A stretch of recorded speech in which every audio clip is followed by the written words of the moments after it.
हमारे यहाँ बोलेंगे कि पत्थर पे भू कानून लगाओ या हमारे घर पे भू कानून लगाओ, हमें मूल निवास चाहिए। इस टाइप के जो आंदोलन है, इससे कभी भी रिवर्स माइग्रेशन नहीं होगा। तो भू कानून में इतने में तो इतना ही मिलेगा।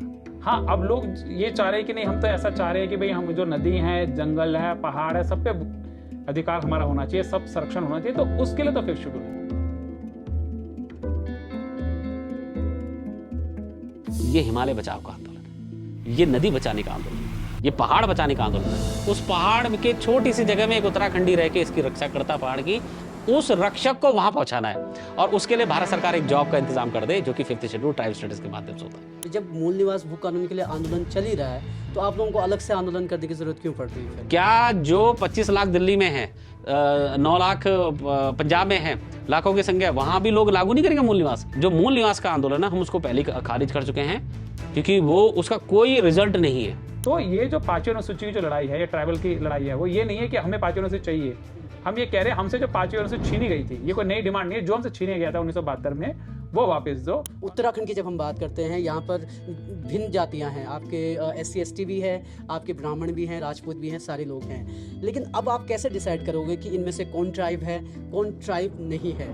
कश्मीर में आपके पहाड़ी समुदाय को ट्राइब स्टेटस मिला, तो उनको जब ट्राइब स्टेटस बोला गया, तो अमित शाह जी ने भरे मंच में जनसभा के बोला कि कश्मीर के पहाड़ी समुदाय ने देश की रक्षा करी है और इनकी देशभक्ति के कारण हम इनको ट्राइब स्टेटस दे रहे हैं। तो क्या गढ़वाली कुमाऊं लोग क्या गद्दार है जिनको ट्राइब स्टेटस नहीं दिया जा रहा? जब कश्मीर के पहाड़ी समुदाय को ट्राइब स्टेटस दिया जा सकता है, तो उत्तराखंड के पहाड़ी समुदाय को ट्राइब स्टेटस क्यों नहीं दिया जा सकता? कि जिस व्यक्ति का हिल सर्टिफिकेट बन सकता है, तो वो सेम पैमाना ट्राइब स्टेटस में मिल जाएगा। तो फिफ्थ शेड्यूल अगर लागू हो जाता है, तो क्या फ़ायदे हमको मिलने वाले हैं? और वो फ़ायदों का जो फ़ायदे पहाड़ में मिलेंगे, उन फ़ायदों का फ़ायदा उन प्रवासी को कैसे मिलेगा जो दिल्ली मुंबई में अच्छी नौकरी कर रहा है? तो जैसे आप ट्राइब हो जाएंगे, आपकी जो गढ़वाली कुमाऊनी जो भाषा है, वो द्वितीय राज भाषा हो जाएगी। आपके स्कूलों में, कॉलेजों में गढ़वाली कुमाऊनी भाषा पढ़ाई जाएगी कि जो भी केंद्र सरकार की नौकरी में लगेगा, उसको गढ़वाली या कुमाऊनी आनी चाहिए, जैसे अरुणाचल में जाएगी। लेकिन ट्राइब क्यों दिया जाए आपको? कि उत्तराखंड के पहाड़ों में फिफ्थ शेड्यूल लागू था, नॉन रेगुलेटेड एरिया था 1921 में, पूर्ण बहिष्कृत क्षेत्र था। कि उत्तराखंड एक अनोखा राज्य है, जहाँ पे रावत, नेगी, देश, चौहान, नौटियाल, पवार को नदी के इस पार जौनसार में ट्राइब है। वो सेम सरनेम के लोग नदी के उस पार रवई, जौनपुर में OBC सेंट्रल हैं। सेम सरनेम के लोग राठ में OBC स्टेट हैं, और सेम सरनेम के लोग थोड़ा और जाके सामान्य श्रेणी के हो जाते हैं। और बड़ी मजेदार बात क्या है कि बिल्कुल सगे भाई, एक भाई जो है ट्राइब का सर्टिफिकेट मिलता है और एक सगे भाई को OBC का सर्टिफिकेट मिलता है। वो क्षेत्र की। लेकिन अगर आप थोड़े से अंदरूनी भाग में जाएंगे उत्तराखंड के, तो आज भी बामन लोग जो है खस्तू खसिया है, तो खस जाति का है, थोड़ा सा उसको डाउन लेने की कोशिश करते हैं। तो क्या आपको लगता है कि हर बंदा जो है खुद को स्वीकार कर लेगा कि भाई मैं खसिया हूँ या खस जाति से आता हूँ और मुझे चाहिए? तो अगर किसी को खसों से दिक्कत है, तो फिर उसे सबसे पहले अपने देवी देवता छोड़ने पड़ेंगे, अपने सारे त्योहार छोड़ने पड़ेंगे, अपनी भाषा छोड़नी पड़ेगी। फिर उसका बचेगा क्या? कुछ बच्चों को दिमाग में डाला गया है कि आप मुगलों के डर के भाग के यहाँ आए। अब ये बताओ कि ये ज्यादा सुरंगी बात है कि किसी बच्चे को ये बताया जाए कि तुम्हारे जो पूर्वज थे मुगलों से डर के भाग के यहाँ आए हैं, या ये बताया जाए कि आपके पूर्वज हुआ है जिन्होंने मुगलों को पहाड़ों में घुसने नहीं दिया। मिलेगा फिफ्थ शेड्यूल? इसकी प्रोसेस क्या है? मतलब कहाँ पर मैं जाऊँ कि यहाँ पर बोलूँ तब मुझे फिफ्थ शेड्यूल मिलेगा? क्या जो उत्तराखंड में बाहरी यहाँ पर रह रहा है, क्या उसको फिफ्थ शेड्यूल से डरने की ज़रूरत है? क्या फिर हम वही मुद्दा लेकर आ रहे हैं कि नहीं जी, मैदानी और पहाड़ी वर्सेस वाला मुद्दा यहाँ पर हो रहा है? नहीं, ऐसा नहीं है। देखो, पहली बात तो अगर पहाड़ में फिफ्थ शेड्यूल लगता है, तो कोई व्यक्ति हरिद्वार में रह रहा है, उधम सिंह नगर में रह रहा है, देहरादून में रह रहा है, उसके अधिकार को कोई फर्क नहीं पड़ रहा। दूसरी बात, उसको फायदा ही होगा। कैसे? हम ये चाहते हैं कि पूरे देश के लोग पहाड़ आए, लेकिन हम ये नहीं चाहते कि दो आवारा लड़के एक रिजॉर्ट में जाए और डिमांड करे कि मुझे पहाड़ी मिलनी चाहिए। हम उत्तराखंडी एक सोलार में 3 साल रह सकते हैं, लेकिन इस चाइना से और इस बगल नेपाल से रक्षा करने का दायित्व तो हम सबसे अच्छी तरह से जानते हैं। हमने लड़ा नहीं तो सीखा, और क्या सीखा। ये आप क्या चाहते हैं कि कानपुर में जो गाय और भैंस की चर्बी से लेदर बनाए जाते हैं, वो फैक्ट्रियां हमारी गंगा नदी किनारे लगाना चाहते हैं, पहाड़ में लगाना चाहते हैं? ये चाहते हैं क्या? तो उद्योग धंधे तो यही है। तो मतलब जिस उद्योग धंधे की वो बात कर रहे हो, तो पहाड़ वैसे पॉसिबल नहीं है। मतलब वो कह रहे हैं ना, कुछ आ रहे हो तो कुछ लेते आओ, खाली हम घाम तापने के लिए थोड़ी बैठे हैं। सरकार क्यों फैसला लेगी? वो खुद मैदान में रहना चाहती है, वो उसका तो भला है। अगर मैदान की सीटें बढ़ जाएंगी तो उसके लिए तो बहुत आसान हो जाएगा। जब सब कुछ दे रहा है, फिफ्थ शेड्यूल आपको रोजगार दे रहा है, आपको संस्कृति संरक्षण दे रहा है, आपको एसटी एक्ट दे रहा है, आपको रिवर्स माइग्रेशन दे रहा है, आपको परिसीमन दे रहा है, आपको जंगल और नदी पर अधिकार दे रहा है, सब कुछ इसी से ही मिल रहा है और ये सारे पहाड़ी राज्यों को मिला हुआ है। आंदोलन किए जाते हैं तो उनके बिहाइंड द कर्टन्स एक इंटरेस्ट होता है। उत्तराखंड एकता मंच के पास क्या रीजंस हैं कि वो इस मुद्दे को उठा रही है? उत्तराखंडी पता कौन है? सोने की खान पे बैठा हुआ एक भिखारी। उत्तराखंड में पिछले कुछ वक्त से यहाँ के हक हकूकों को बचाने की बात काफ़ी बड़े स्तर पर की जा रही है। मूल निवास की बात हो, भू कानून की बात हो, हर एक चीज़ के लिए आंदोलन किए जा रहे हैं। इन आंदोलनों के बीच एक और आंदोलन की सुगबुगाहट हो रही है, जिसकी आवाज़ आप तक शायद पहुंच भी गई होगी, और अगर नहीं पहुंची हुई है तो आज हम उसके बारे में बात करने वाले हैं। वो आंदोलन है उत्तराखंड को संविधान की 5वीं अनुसूची में शामिल करने का। 5th शेड्यूल में उत्तराखंड को शामिल किया जाए, ये मांग उठाई जा रही है। अब ये मांग क्यों उठाई जा रही है जबकि हम मूल निवास और भू कानून के लिए आंदोलन लड़ रहे हैं? क्यों हम इसके बीच जो है मूल निवास और भू कानून का जो आंदोलन है उसके बाद 5th शेड्यूल की भी बात कर रहे हैं? क्या है ये 5th शेड्यूल? अगर 5th शेड्यूल हमें मिल भी जाता है तो उससे उत्तराखंड का क्या बदलने वाला है? मूल निवास भू कानून की जो लड़ाई है उसके कंपैरिजन में ये 5th शेड्यूल क्यों हमारे काम आएगा, या फिर ये दोनों चीज़ें इसके आसपास कहाँ बैठती हैं, दोनों में क्या संबंध है? इन सारे सवालों का जवाब हम आपको आज इस पॉडकास्ट में देने वाले हैं। 5th शेड्यूल क्या है, 5th शेड्यूल हमें क्यों चाहिए, 5th शेड्यूल आने से क्या बदलेगा और 5th शेड्यूल कैसे हमें मिल सकता है, ये सभी सवालों के जवाब आपको यहाँ मिलने वाले हैं। और इन सभी सवालों के जवाब देने के लिए आज हमारे साथ दो ख़ास मेहमान हैं जो इस आंदोलन के अगुवा हैं, जो इस आंदोलन को लीड कर रहे हैं और लोगों तक एक बात पहुंचाने की कोशिश कर रहे हैं कि अगर उत्तराखंड को बचाना है, अगर यहाँ पलायन कम करना है, यहाँ रोजगार पैदा करने हैं, यहाँ के मूल निवासियों को यहीं रोकना है, तो आपको 5th शेड्यूल की ज़रूरत होगी। हमारे साथ हैं उत्तराखंड एकता मंच के संयोजक अनूप बिष्ट जी और निशांत रोथाण जी। आप दोनों का बहुत बहुत स्वागत। और सबसे पहले अनूप जी, इस डिस्कशन की शुरुआत मैं जो करूँगा, अब हम 5th शेड्यूल पर भी आएंगे, लेकिन जो आजकल बहुत बड़ा एक मुद्दा चल रहा है, आप लोगों की प्रतिक्रियाएं भी उस पर आई, पहाड़ी वर्सेस देसी, और जो प्रेमचंद अग्रवाल के बयान पर जो हंगामा हुआ है, इस पर आपकी क्या राय है? कि एक तो सुबोध उनियाल जी का भी बयान आया, फिर प्रेमचंद जी ने बोला कि पहाड़ का है ही कौन, कोई राजस्थान से आया है, कोई बिहार से आया है, कोई कहीं से आया है। इस पर आप लोगों की क्या राय है? बिकॉज आप लोग काफ़ी रिसर्च इस मामले को लेकर कर रहे हैं। क्या फाइंडिंग्स में आता है? क्या इनके बयान का हम निचोड़ निकाल सकते हैं? देखिए, ये सिर्फ प्रेमचंद अग्रवाल जी ही नहीं, मंत्री सुबोध उनियाल हो और मंत्री सौरभ बहुगुणा जी हो, ये तीनों लोगों ने दावा किया है कि उत्तराखंड का कोई व्यक्ति उत्तराखंड का मूल निवासी नहीं है। ये सारे उत्तराखंडी, बिहारी, बंगाली, राजस्थानी की औलादे हैं। और ये ऐसा नहीं है कि इन्होंने आवेशवश दे दिया है। मंत्री एक सम्मानित पद होता है। मंत्री विधानसभा के अंदर या विधानसभा के बाहर कोई बात बोलता है तो वो संवैधानिक रूप से दावा कर रहा होता है, वो ऐसे नहीं कोई गप मार रहा होता है। तो इन तीनों लोगों ने मिलके उत्तराखंडियों को बिहारी, बंगाली, गुजरातियों, मराठियों, राजस्थानी को औलादे बोला है। और ये बोला है ये सारे लोग बाहर के लोग हैं, कोई यहाँ का मूल निवासी नहीं है। और ये सिर्फ इसलिए बोला है कि उत्तराखंड में जो ट्राइब स्टेटस की डिमांड उठ रही है उसको रोकने के लिए, क्योंकि ट्राइब स्टेटस की मांग धीरे धीरे मजबूत हो रही है। हर उत्तराखंडी चाह रहा है कि जो उसके पूर्वजों के जो जंगल हैं, नदी, जंगल, पहाड़, उस पर अधिकार वापस मिले। सिर्फ इस लड़ाई को दबाने के लिए ये झूठे दावे कर रहे हैं कि ये कोई भी उत्तराखंड का मूल निवासी नहीं है, सब बाहरी लोग हैं। और ये बड़ा शर्मनाक है। और ये शर्मनाक सिर्फ इन मंत्रियों के लिए ही नहीं है, ये कुछ उत्तराखंड के लोगों के लिए भी है। वो इस उससे कि कई सारे लोग कुछ साथी विरोध प्रदर्शन कर रहे हैं प्रेमचंद अग्रवाल जी का। तो हमने उनसे पूछा कि प्रेमचंद अग्रवाल का जो विरोध हो रहा है वो इस बात पे विरोध हो रहा है कि उन्होंने साले का, या इस बात पे भी विरोध हो रहा है कि उन्होंने आपको बंगालियों के, बिहारियों के, राजस्थानी के औलादे बोला है? क्योंकि साले से ज़्यादा अपमानजनक शब्द हमारे लिए ये है कि हमें बाहरी बोला जा रहा है। मतलब वो इलाके जहाँ पे हमारे कुल देवी देवता है रहते हैं, मतलब अगर हम अमेरिका में भी रहते होंगे तो अपने कुल देवी देवता पूजने यहाँ आते होंगे। बंदा सबसे महेंद्र सिंह धोनी मतलब इंडिया का सबसे बड़ा क्रिकेटर भी बन जाएगा, कैप्टन भी बन जाएगा, तो भी कुल देवी देवता पूजने यहाँ आएगा। अपने डोभाल जी वो राष्ट्रीय सलाहकार ही बन जाएंगे तो भी अपने देवी देवता पूजने यहाँ आ जाएंगे। आप अमेरिका पे पहुंच जाए, चाहे आप लंदन पहुंच जाए, अपने देवी देवता यहाँ पूजने आएंगे। तो ऐसे लोगों को जो इनकी जान यहाँ बसती है, जो पूरा सब कुछ यहाँ पर है, कहीं भी चले जाएगा, वो कुल देवी देवता के बिना, नदी जंगल के बिना नहीं रह पाएगा, उसको आप बाहरी बोल दे रहे हैं। ये कितना अपमानजनक है।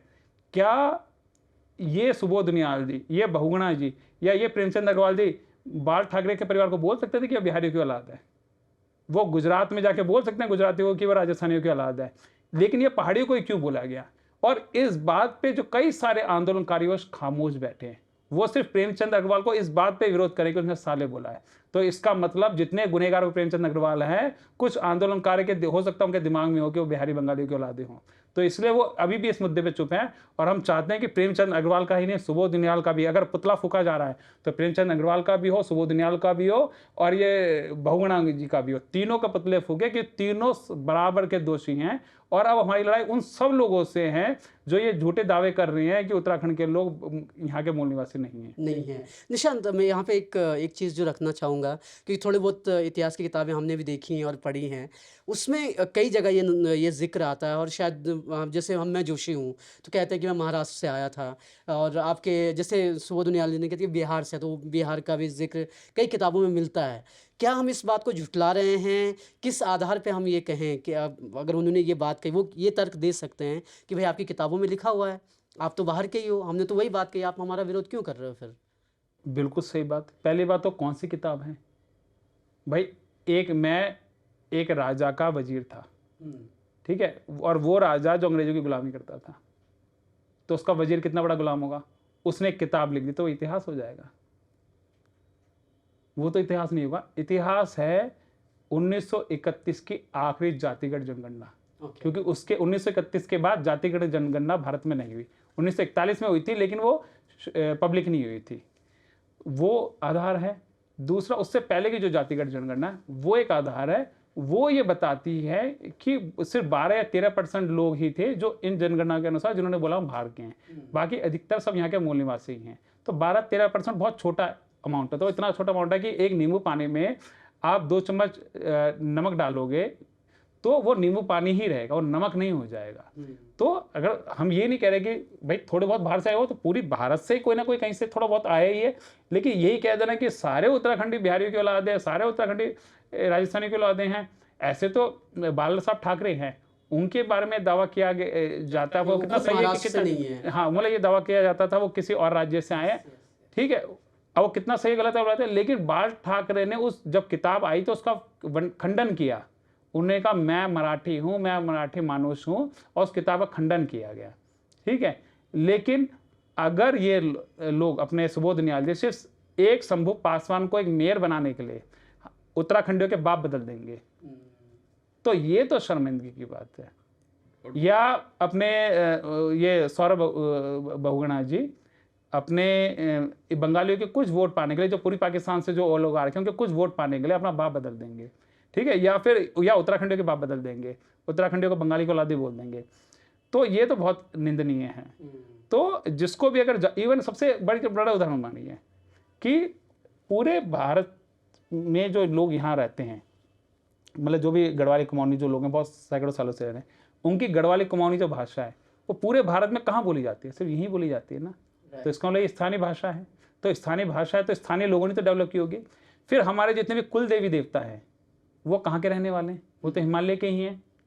तो जब हमारे कुल देवी देवता वो हिमालय के हैं, हमारी जो भाषा है वो हिमालय की है, हमारी पूजा करने की जो पद्धति है वो हिमालय की है, हमारे जो 30 त्योहार है वो हिमालय के हैं, तो हम बिहारियों और बाहरियों की औलादे कैसे हो गए? तो बस एक शंभू पासवान को किसी ने मेयर बनाना था तो उसने उत्तराखंड के बाप बदल दिए। एक बंदे ने, कोई पूरी पाकिस्तान से आए लोगों कुछ वोट चाहिए थे तो उसने उत्तराखंड के बाप बदल दिए। तो इतना कमजोर प्रदेश और इतने कमजोर मूल निवासी कि कोई भी मंत्री आगे इनके बाप बदल दे रहा और ये चुप बैठे, ये बड़ी शर्मिंदगी की बात है। और इसके लिए आपको एग्रेसिव होकर बोलना पड़ेगा। और जो साले है वो तो बहुत छोटा शब्द है, उससे ज्यादा खतरनाक शब्द प्रेमचंद अग्रवाल, सुबोध उनियाल, सौरभ बहुगुणा बोल चुके। तो इसके लिए तो कतई माफी नहीं है और एग्रेसिव होकर आपको सड़कों पर उतरना पड़ेगा। एक पॉइंट मैं ऐड करूँ इस पे कि ये लोग इसलिए फ़ायदा उठाते हैं क्योंकि इनको पता है कि उत्तराखंडियों को ये नहीं पता कि एग्जैक्टली वो हैं कौन, इनको ऐसा लगता है। और इसका कारण ये नहीं है कि ये ऐसी मानसिकता क्यों लाए हैं, वो ऐसी मानसिकता इसलिए लाए हैं कि ये जो माइग्रेशन हुई है मोर देन 70%, ये जो बाहर चली गई है, तो अब इनको लगता है कि जो बचे हुए लोग हैं वो किसी काम के नहीं हैं। इसीलिए ये झट से बंगालियों को अपना बाप बना लेते हैं, झट से पूरी पाकिस्तान आए हुए लोगों को अपना बाप बना लेते हैं, झट से बिहार में अपना वो बिहारी लोगों को अपना बाप बना लेते हैं।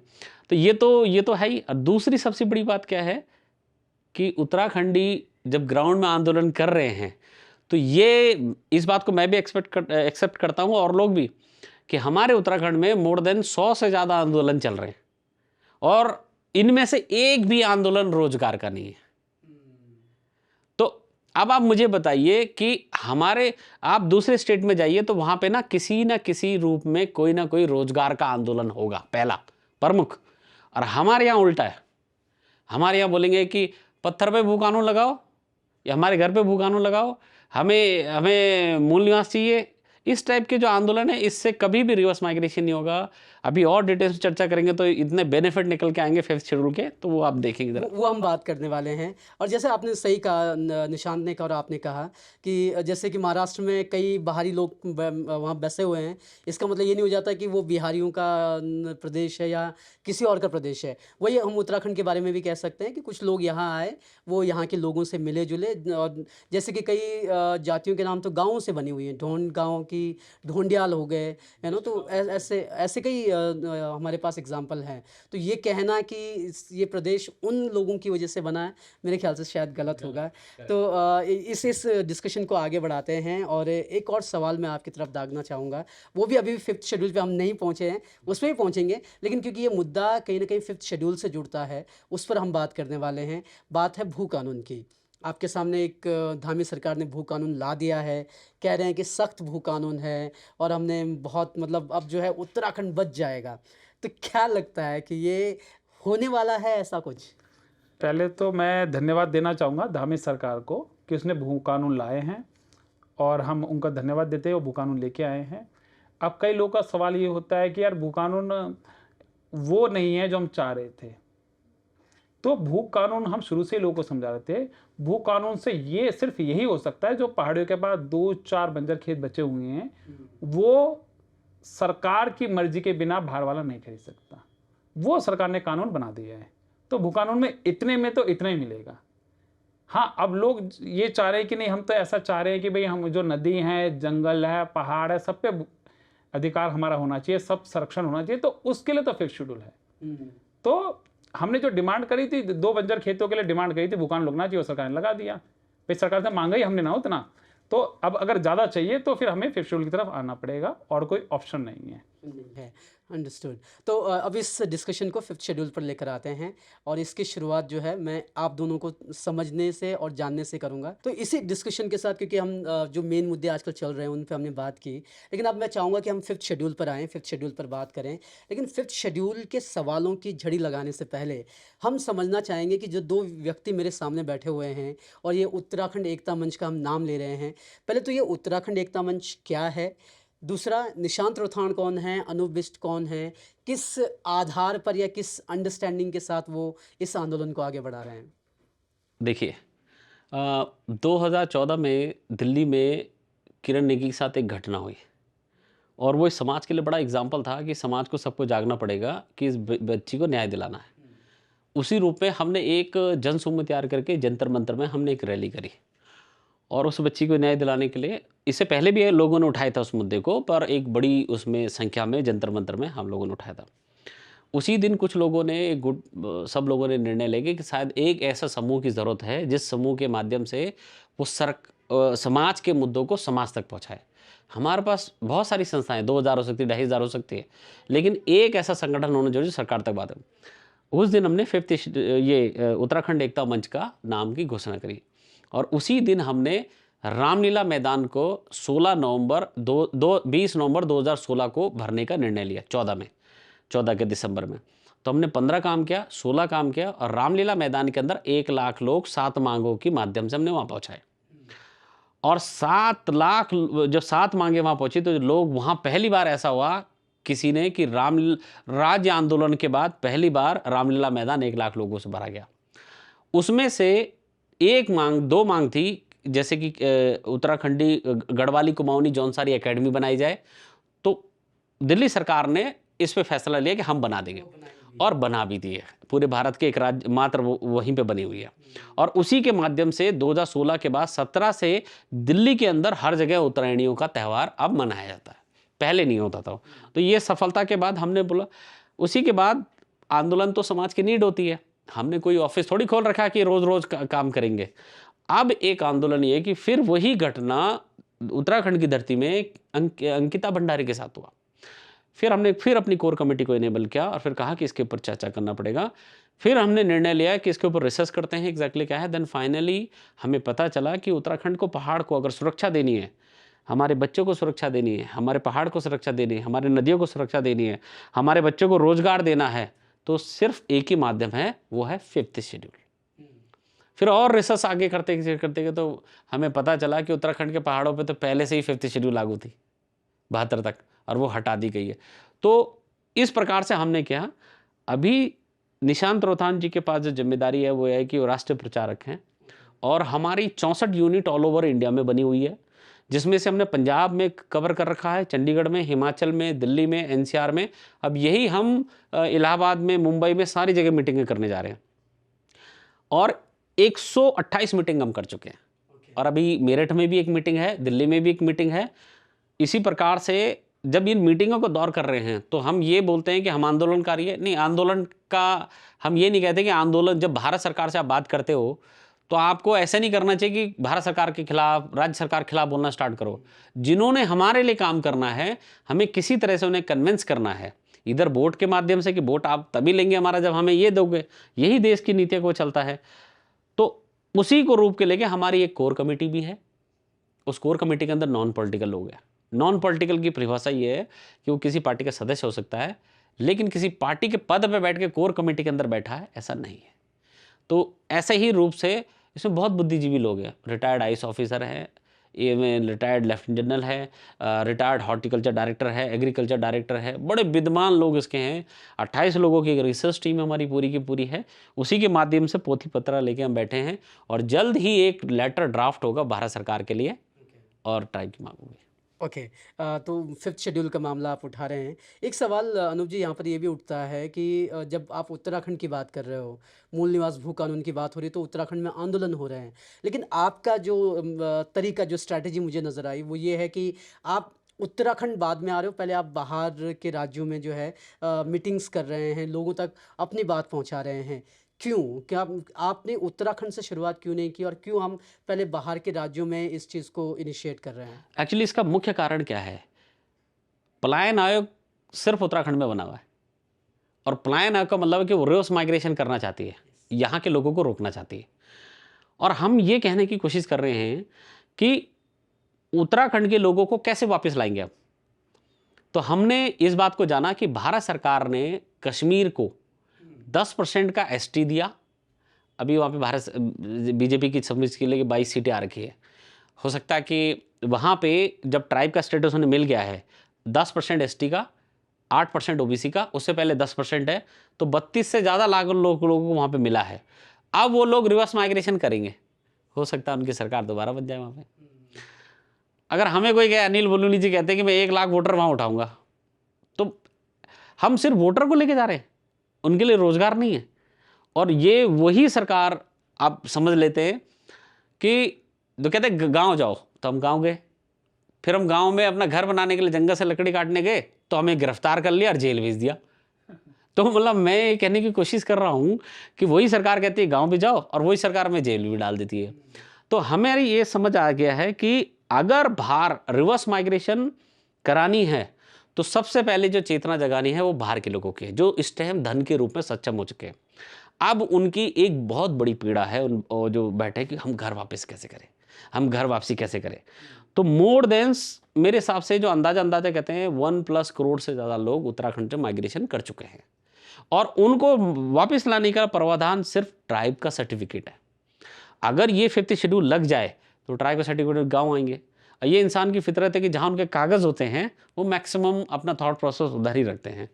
तो रिवर्स माइग्रेशन जो है अगर वहाँ से आएगा, इतना दिमाग, इतना बुद्धिजीवी वर्ग जब प्लेन से पहाड़ की तरफ आएगा तो हमें यहाँ पे किसी सरकार से लड़ने की ज़रूरत नहीं है। हम ही सफिशेंट है, हम ही वो लोग हैं जो सबसे लड़े हैं। तो हम लोगों को, चेतनाओं को जगा रहे कि आप उत्तराखंड की तरफ आइए। और वो आने का तरीका 5th शेड्यूल है। वो कहेंगे रोजगार, तो रोजगार तो 5th शेड्यूल से ही मिलेगा। 50% पहाड़ में, जो मैं कहता हूँ नदी जंगल पर अधिकार मिलते ही पहाड़ पे मिलेगा। 7.5% सेंटर में आ जाओगे। उसके अलावा आपका ये जितने भी रोजगार हैं, ये टिहरी झील में बोटें चलाने का सब कुछ ये स्थानीय लोगों को मिलेगा, जैसे और जगह भी मिलता है बिल्कुल। तो सारी कैटेगरी में हो जाता है। और दूसरी, जैसे आप थोड़ी देर पहले बोला था आपने कि देसी और प्लेन में, देखिए उत्तराखंड का संविधान कहता है कि भारत का संविधान कहता है कि कोई भी व्यक्ति कहीं भी रह सकता है। लेकिन हमें ये समझाना पड़ रहा है लोगों को, या वो समझते भी हैं कि हिमालय की सुरक्षा अगर कोई कर सकता है, इवन मध्य हिमालय की जिम्मेदारी हमारे पास है। अगर कोई कर सकता मध्य हिमालय का पार्ट का जिम्मेदारी, तो वो उत्तराखंडी लोग हैं। जल की सुरक्षा यहीं होगी, जो सूत्र हमारे 100 साल तक कई लोगों को चाहिए। ऑक्सीजन भी यहीं से निकलता है, तो उसकी सुरक्षा भी हम ही लोग कर सकते हैं। इसकी डेमोग्राफी चेंज होगी तो इसका प्रभाव पूरे भारत पर पड़ेगा, पूरे विश्व पर पड़ेगा। तो इसीलिए हम ये कहते हैं, पूरे भारतवर्ष से कहते हैं, ये हिमालय बचाव का आंदोलन है, ये नदी बचाने का आंदोलन है, ये पहाड़ बचाने का आंदोलन है। उस पहाड़ के छोटी सी जगह में एक उत्तराखंडी रह के इसकी रक्षा करता पहाड़ की, उस रक्षक को वहां पहुंचाना है। और उसके लिए भारत सरकार एक जॉब का इंतजाम कर दे, जो कि 5th शेड्यूल ट्राइब स्टेटस के माध्यम से होता है। तो एक ही चोट में सब कुछ होता है। मैं बोलता भी हूँ, हमारी गढ़वाली में कहावत है कि ज़्यादा बिरल अबल मुँह सा निबड़दन। हमारे उत्तराखंड में बहुत सारे आंदोलन चलेंगे, तो सारे आंदोलनों को हम समाप्त नहीं कर सकते, लेकिन एक आंदोलन करो, सारी समस्याओं का समाधान कर दो, समाधान हो जाएगा। अनुप जी, क्योंकि जब हम इस आंदोलन की बात कर रहे हैं, आप भी एक तरह से एक आंदोलन ही है, एक मूवमेंट आप लोग चला रहे हैं। सवाल तो ये भी उठता है कि जब मूल निवास भू कानून के लिए आंदोलन चल ही रहा है, तो आप लोगों को अलग से आंदोलन करने की ज़रूरत क्यों पड़ रही है फिर? अब क्वेश्चन मैं ये कहता हूँ कि हमने एक व्यक्ति से पूछा कि मूल निवास से क्या होगा, तो कहता है कि हमारा अधिकार है, छिन गया। फिर रिपीट किया आपने, फ़ायदा क्या होगा, रोजगार मिल जाएगा मूल निवास से। कह रहे नहीं, पहले हम सरकार को ये समझाएंगे कि मूल निवास ज़रूरी है, फिर हम सरकार को ये समझाएंगे कि इस मूल निवास के ऊपर रोजगार दो, फिर सरकार को हम समझाएंगे कि कितना आरक्षण देना। देखिए, मूल निवासी इस भारत के संविधान के हिसाब से ट्राइब और SC को माना गया है, ST और SC को माना गया है, जो 1950 के 2013 में भारत सरकार के द्वारा एक नोटिफिकेशन है, सिर्फ नाम चेंज हुआ है। मूल निवास का चेंज होकर अधिवास हुआ है, अधिवास का चेंज होकर स्थायी हुआ है, बस इतना ही हुआ है।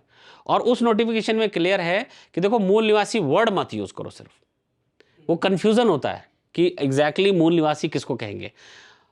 तो जब हम ये कहते हैं कि एक ST का नोटिफिकेशन निकला है 6 अगस्त को और 6 सितंबर और 11 अगस्त को, एक ST के लिए निकला है और एक SC के लिए निकला है। वो 1950 में वो इसलिए निकला है क्योंकि SC के साथ भेदभाव हुआ है, ST के साथ उनकी संस्कृति बड़ी भिन्न है, उनको बचाने की कोशिश की गई। लेकिन सामान्य वर्ग के लिए मूल निवास 1950 वाली कट ऑफ कभी लागू थी नहीं। पूरे भारत में 144 करोड़ जनसंख्या में आज तक किसी पे लागू भी नहीं है।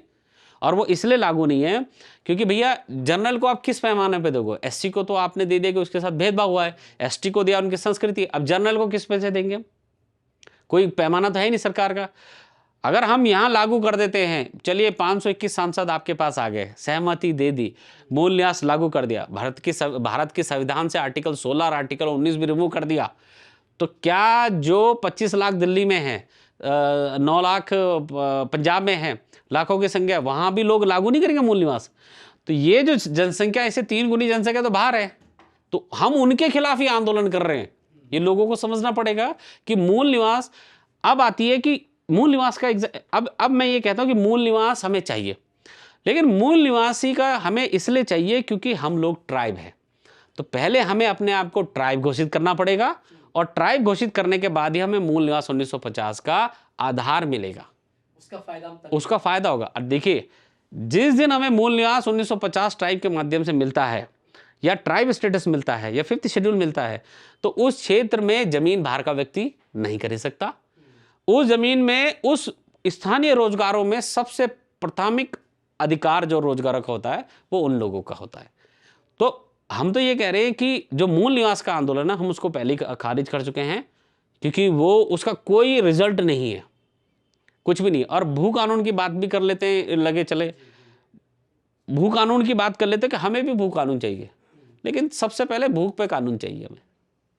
और उत्तराखंड के पहाड़ों में आप चले जाइए, जितने भी लोग हैं वहाँ पे रहते हैं, वो रोजगार चाहिए उनको मूल निवास नहीं चाहिए, उनको भू कानून नहीं चाहिए, रोजगार चाहिए। अगर रोजगार मिल जाता उन्हें तो आज वो उत्तराखंड नहीं छोड़ते। तो रोजगार भी आपको 5th शेड्यूल से मिलेगा। तो यही चीजें हम कहते हैं लोगों को कि देखिए, अगर उत्तराखंड को बसाना है तो 5th शेड्यूल लागू करना पड़ेगा। भू कानून मूल निवास की लड़ाई उत्तराखंड एकता मंच नहीं लड़ता है। हम ये नहीं, भू कानून मूल निवास की लड़ाई बाय डिफॉल्ट 5th शेड्यूल के अंदर आ जाती है, उसके लड़ने की कोई जरूरत नहीं है। ये ऐसा ये चलिए, अब हमने बहुत 5th शेड्यूल बहुत आ रहा है। निशांत, मैं आपसे समझना चाहूँगा, पहले ये 5th शेड्यूल भला क्या है, क्यों हम बार बार 5th शेड्यूल की बात कर रहे हैं? हाँ, देखिए, पूरे देश में ऐसा हुआ कि कुछ लोग थे जिनकी एक विशेष संस्कृति थी, और उनको ट्राइबल घोषित किया गया, और वो ट्राइबल क्षेत्र घोषित हुए पूरे देश में। और वो ट्राइबल घोषित करने के लिए 3 कानून लाए गए। सबसे पहले लाया गया शेड्यूल डिस्ट्रिक्ट एक्ट 1874। दूसरा, नॉन रेगुलेशन एरिया घोषित किए गए, tribal area. Non regulation area का मतलब ये था कि इन इलाकों में पुलिस नहीं होगी, कोर्ट नहीं होगा, और इनके अपने नीति नियम कानून होंगे। और उसके अलावा आपका 1935 में ये इन्हीं ट्राइबल इलाकों को बहिष्कृत क्षेत्र घोषित किया गया। तो ये तीनों सेम कानून उत्तराखंड में भी के पर्वतीय क्षेत्र में भी लागू थे। अब जब देश 1950 में जब संविधान लागू हुआ, तो इन्हीं इलाकों में जहाँ पे ये 3 ट्राइबल कानून थे, उनमें संविधान की 5वीं या फिर 6ठी अनुसूची लागू कर दी गई, और यहाँ के जो स्थानीय जो मूल निवासी थे उनको ट्राइब स्टेटस दे दिया गया। तो ये पूरी जगह हुआ। ये हिमाचल में भी हुआ, ये आपका राजस्थान में भी हुआ, ये गुजरात में भी हुआ, झारखंड में हुआ, छत्तीसगढ़ में हुआ, लगभग देश के 10 राज्यों में ऐसा हुआ। एक लौता उत्तराखंड था जिसमें ये 5th शेड्यूल नहीं दिया गया हमें। इन 3 कानून हटाने के जब ये 3 कानून हटे तो 5th शेड्यूल नहीं दिया गया। और साथ में जो ये शेड्यूल डिस्ट्रिक्ट एक्ट 1874 को भी 1972 में हटा दिया गया, और उसकी जगह इंडियन फॉरेस्ट एक्ट 1927 लागू किया गया, जिसके द्वारा जो भी हमारे पूर्वजों के नदी और जंगल थे उसके अधिकार हम पहाड़ी से छीन के सरकार ने वन विभाग को दे दिए। तो ये हमसे सरकार ने गलत किया हमारे साथ। और 10 राज्य तो ऐसे थे जिनमें 5वीं अनुसूची लागू हुई, और लगभग 4 या 5 राज्य थे जहाँ पे 6ठी अनुसूची थी। तो मतलब लगभग देश के 15 राज्य ऐसे हैं अभी भी जिनको ये 3 कानून की जगह 5वीं या 6ठी अनुसूची दी गई। तो हम ये कह रहे हैं कि जब पूरे सभी लगभग सभी राज्यों के साथ ऐसा उनको 5वीं या 6ठी अनुसूची थी, तो हमसे क्यों 5वीं अनुसूची छीन ली गई? तो ये जो 5वीं अनुसूची की जो लड़ाई है, ये ट्राइबल की लड़ाई है, वो ये नहीं है कि हमें 5वीं अनुसूची चाहिए। हम ये कह रहे हैं हमसे जो 5वीं अनुसूची छीनी गई थी, ये कोई नई डिमांड नहीं है, जो हमसे छीने गया था 1972 में वो वापस दो। और आपको बड़े मजेदार की बात बताता हूँ, 1972 में जो अधिकार छीने गए और चिपको आंदोलन हुआ वनों पर अधिकार पाने के लिए जो हुआ, उनके 3 नारे थे। एक नारा था जंगल हमारा मायका है, इसे हमें कोई नहीं निकाल सकता। दूसरा, वन जागे वनवासी जागे। तीसरा था वनों से अधिकार, वनवासियों वनों से रोजगार, वनवासियों का अधिकार। तो वनवासी जागे की जो बात कर रहे हैं या वनवासी का रोजगार की बात कर रहे हैं, ये ट्राइबल की ही तो मांग है, ट्राइबल की तो डिमांड है। तो ये कोई ट्राइबल की नई लड़ाई नहीं है। बस ये है कि जंगलों की लड़ाई तो पहले से लड़ते आ रहे हैं, आज़ादी से पहले से लोग जंगलों की लड़ाई लड़ रहे हैं। तो जितने भी हमारे आंदोलन थे उन सबको एक संवैधानिक हमने नाम दिया है। भैया आप पूरे उत्तराखंड में जाइए, लोग रोजगार की बात कर ही रहे हैं, जंगलों पे अधिकार के लोग बात कर ही रहे हैं। आप कॉलेजों में आरक्षण के लोग बात, गढ़वाल यूनिवर्सिटी में लोग बात कर ही रहे हैं, तो महिला सुरक्षा के लोग बात कर ही रहे हैं। तो जितने भी आंदोलन ग्राउंड में चल रहे हैं उन सबको हमने एक संवैधानिक नाम जो सरकार की तरफ से 5th शेड्यूल वो हमने दिया, हमने कोई नया काम नहीं किया है। तो और हमें लगता है कि बड़ी जल्दी हमें 5th शेड्यूल मिल जाएगा। अनुप, यहाँ पे एक सवाल ये भी क्योंकि सोनम वांगचुक भी एक आंदोलन कर रहे हैं, उनका भी क्षेत्र हिमालयी क्षेत्र में आता है और वो 6th शेड्यूल की मांग कर रहे हैं। तो यहाँ पे मैं ये जानना चाहूँगा कि 5th शेड्यूल और 6th शेड्यूल में फ़र्क क्या है, और ये अगर फ़र्क क्या है और उस आधार पे ये भी बताइएगा कि हम 5th शेड्यूल ही क्यों मांग रहे हैं। 6th शेड्यूल पे क्या हम उस परव्यू में आते हैं या फिर हमें वो मांगना नहीं चाहिए या मांगना चाहिए? एक्चुअली क्या है कि हमें इस बात को समझना होगा कि जो क्षेत्र की परिभाषा है, जैसे कि जब संविधान डिज़ाइन हुआ तो संविधान के अंदर आसाम के अंदर 6 शेड्यूल कानून बनाया गया। पूर्वोत्तर राज्यों में मेरे ख्याल से ज़्यादा लागू। आसाम, उसके बाद जो उससे टूटे हुए राज्य हैं उसके ऊपर ही 6 शेड्यूल लागू होता है। ओके। अब सोनम वांगचुक सर का ये हो सकता है कि उन्होंने वो स्टडी किया होगा कि वो सेम परिस्थिति उनकी यहाँ भी है। मैं थोड़ा सा ये मानता हूँ कि शायद वहाँ सेम परिस्थिति से ज़्यादा कठिन है वहाँ पे लद्दाख का।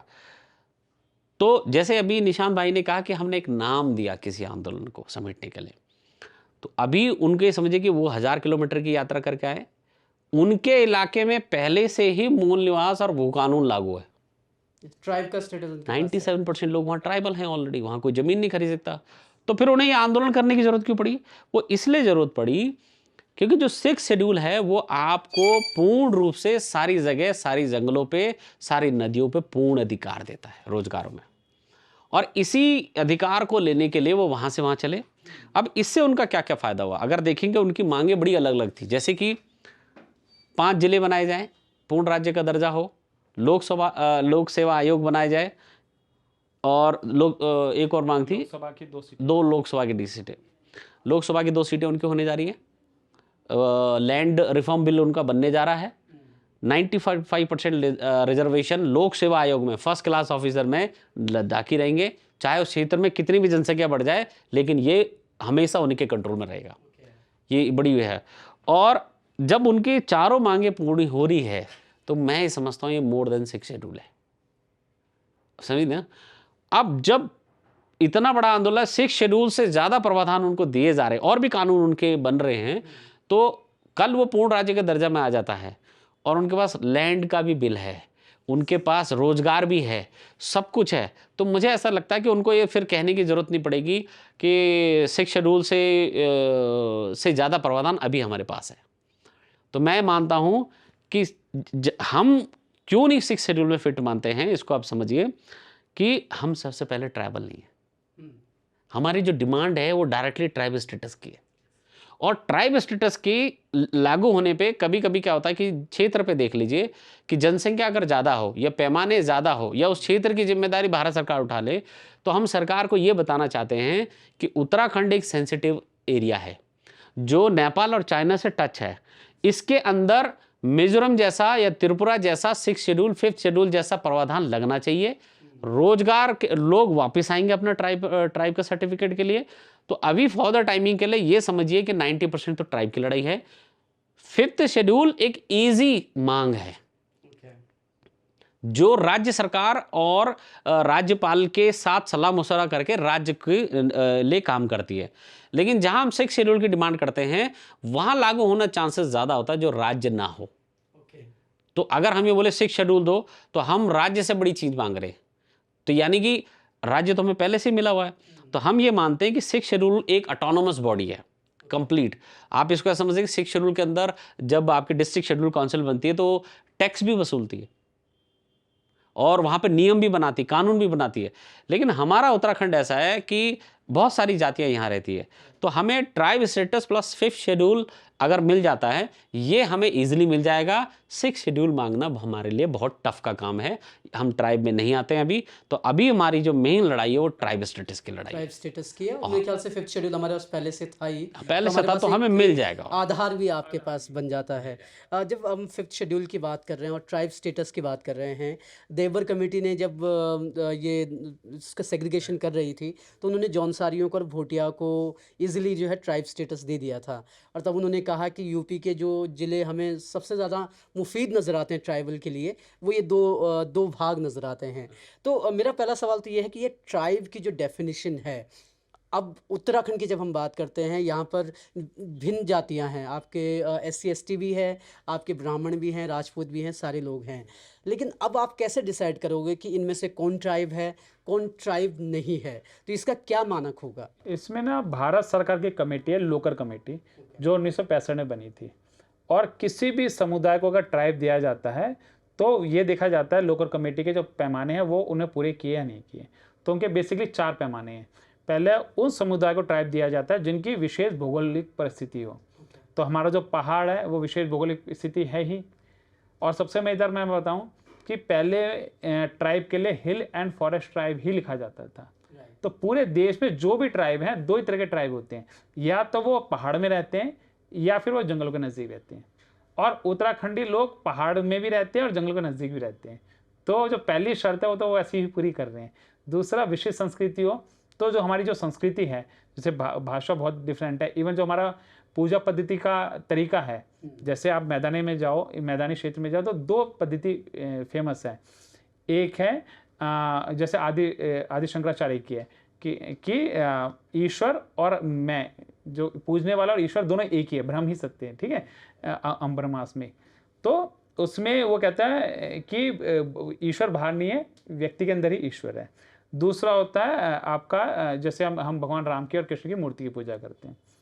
उत्तराखंड में पूजा की तीसरी विधि है, क्योंकि हमारे वहाँ जागर लगता है और जो देवता है हमारे वो एक व्यक्ति पे प्रकट होते हैं और व्यक्ति फिर जो अपने भक्त हैं उनसे बात करता है। तो ये अब आप उसको सगुण में लोगे कि निर्गुण में लोगे, तो ये तीसरी पद्धति है। फिर जिस तरीके से हमारी पूजा पद्धति होती है, जैसे हमारे जब जागर लगता है तो बकरा काटा जाता है, बकरे की बलि होती है और उसका जो खून है वो कढ़ाई में पकाया जाता है और उस खून को प्रसाद के रूप में बांटा जाता है।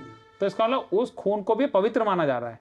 तो ये जो पद्धति है जागर की, ये आपको सारे ट्राइबल इलाकों में मिलेगी। आप पूरे नॉर्थ ईस्ट चले जाइए, झारखंड चलिए, छत्तीसगढ़ चलिए, सब इलाकों में ये मिल जाएगी। तो ये दूसरा पैमाना विशेष संस्कृति का हम भी पूरा करते हैं। तीसरा, सामाजिक और आर्थिक रूप से पिछड़ापन। तो उत्तराखंड के लोग अभी भी सामाजिक आर्थिक रूप से बहुत पिछड़े हैं।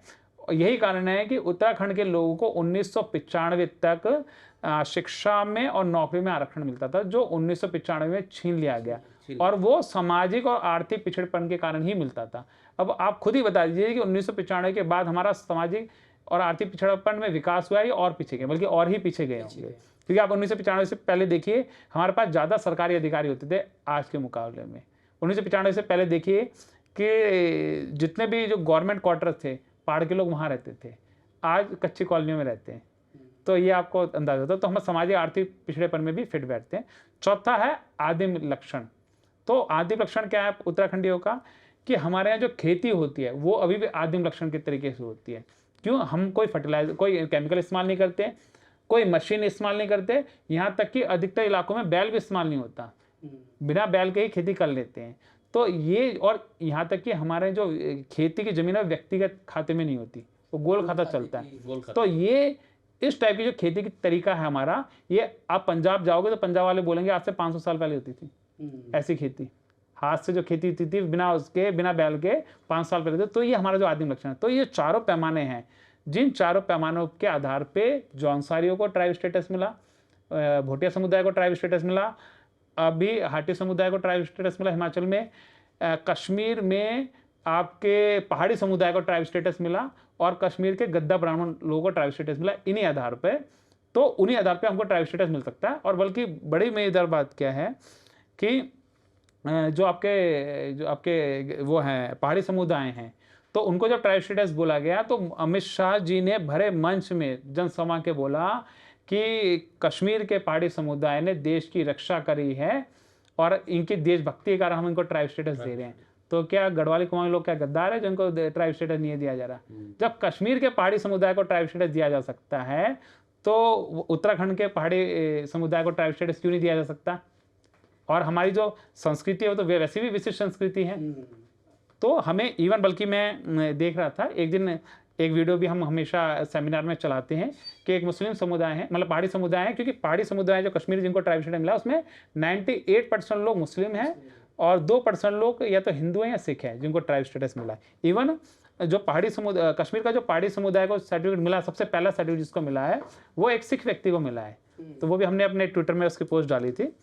तो उसने जो मुस्लिम व्यक्ति था जो पहाड़ी समुदाय का कश्मीर का, उसने बोला कि नरेंद्र मोदी ने वो काम किया जो किसी ने नहीं किया, पहाड़ी समुदाय को एसटी देने का।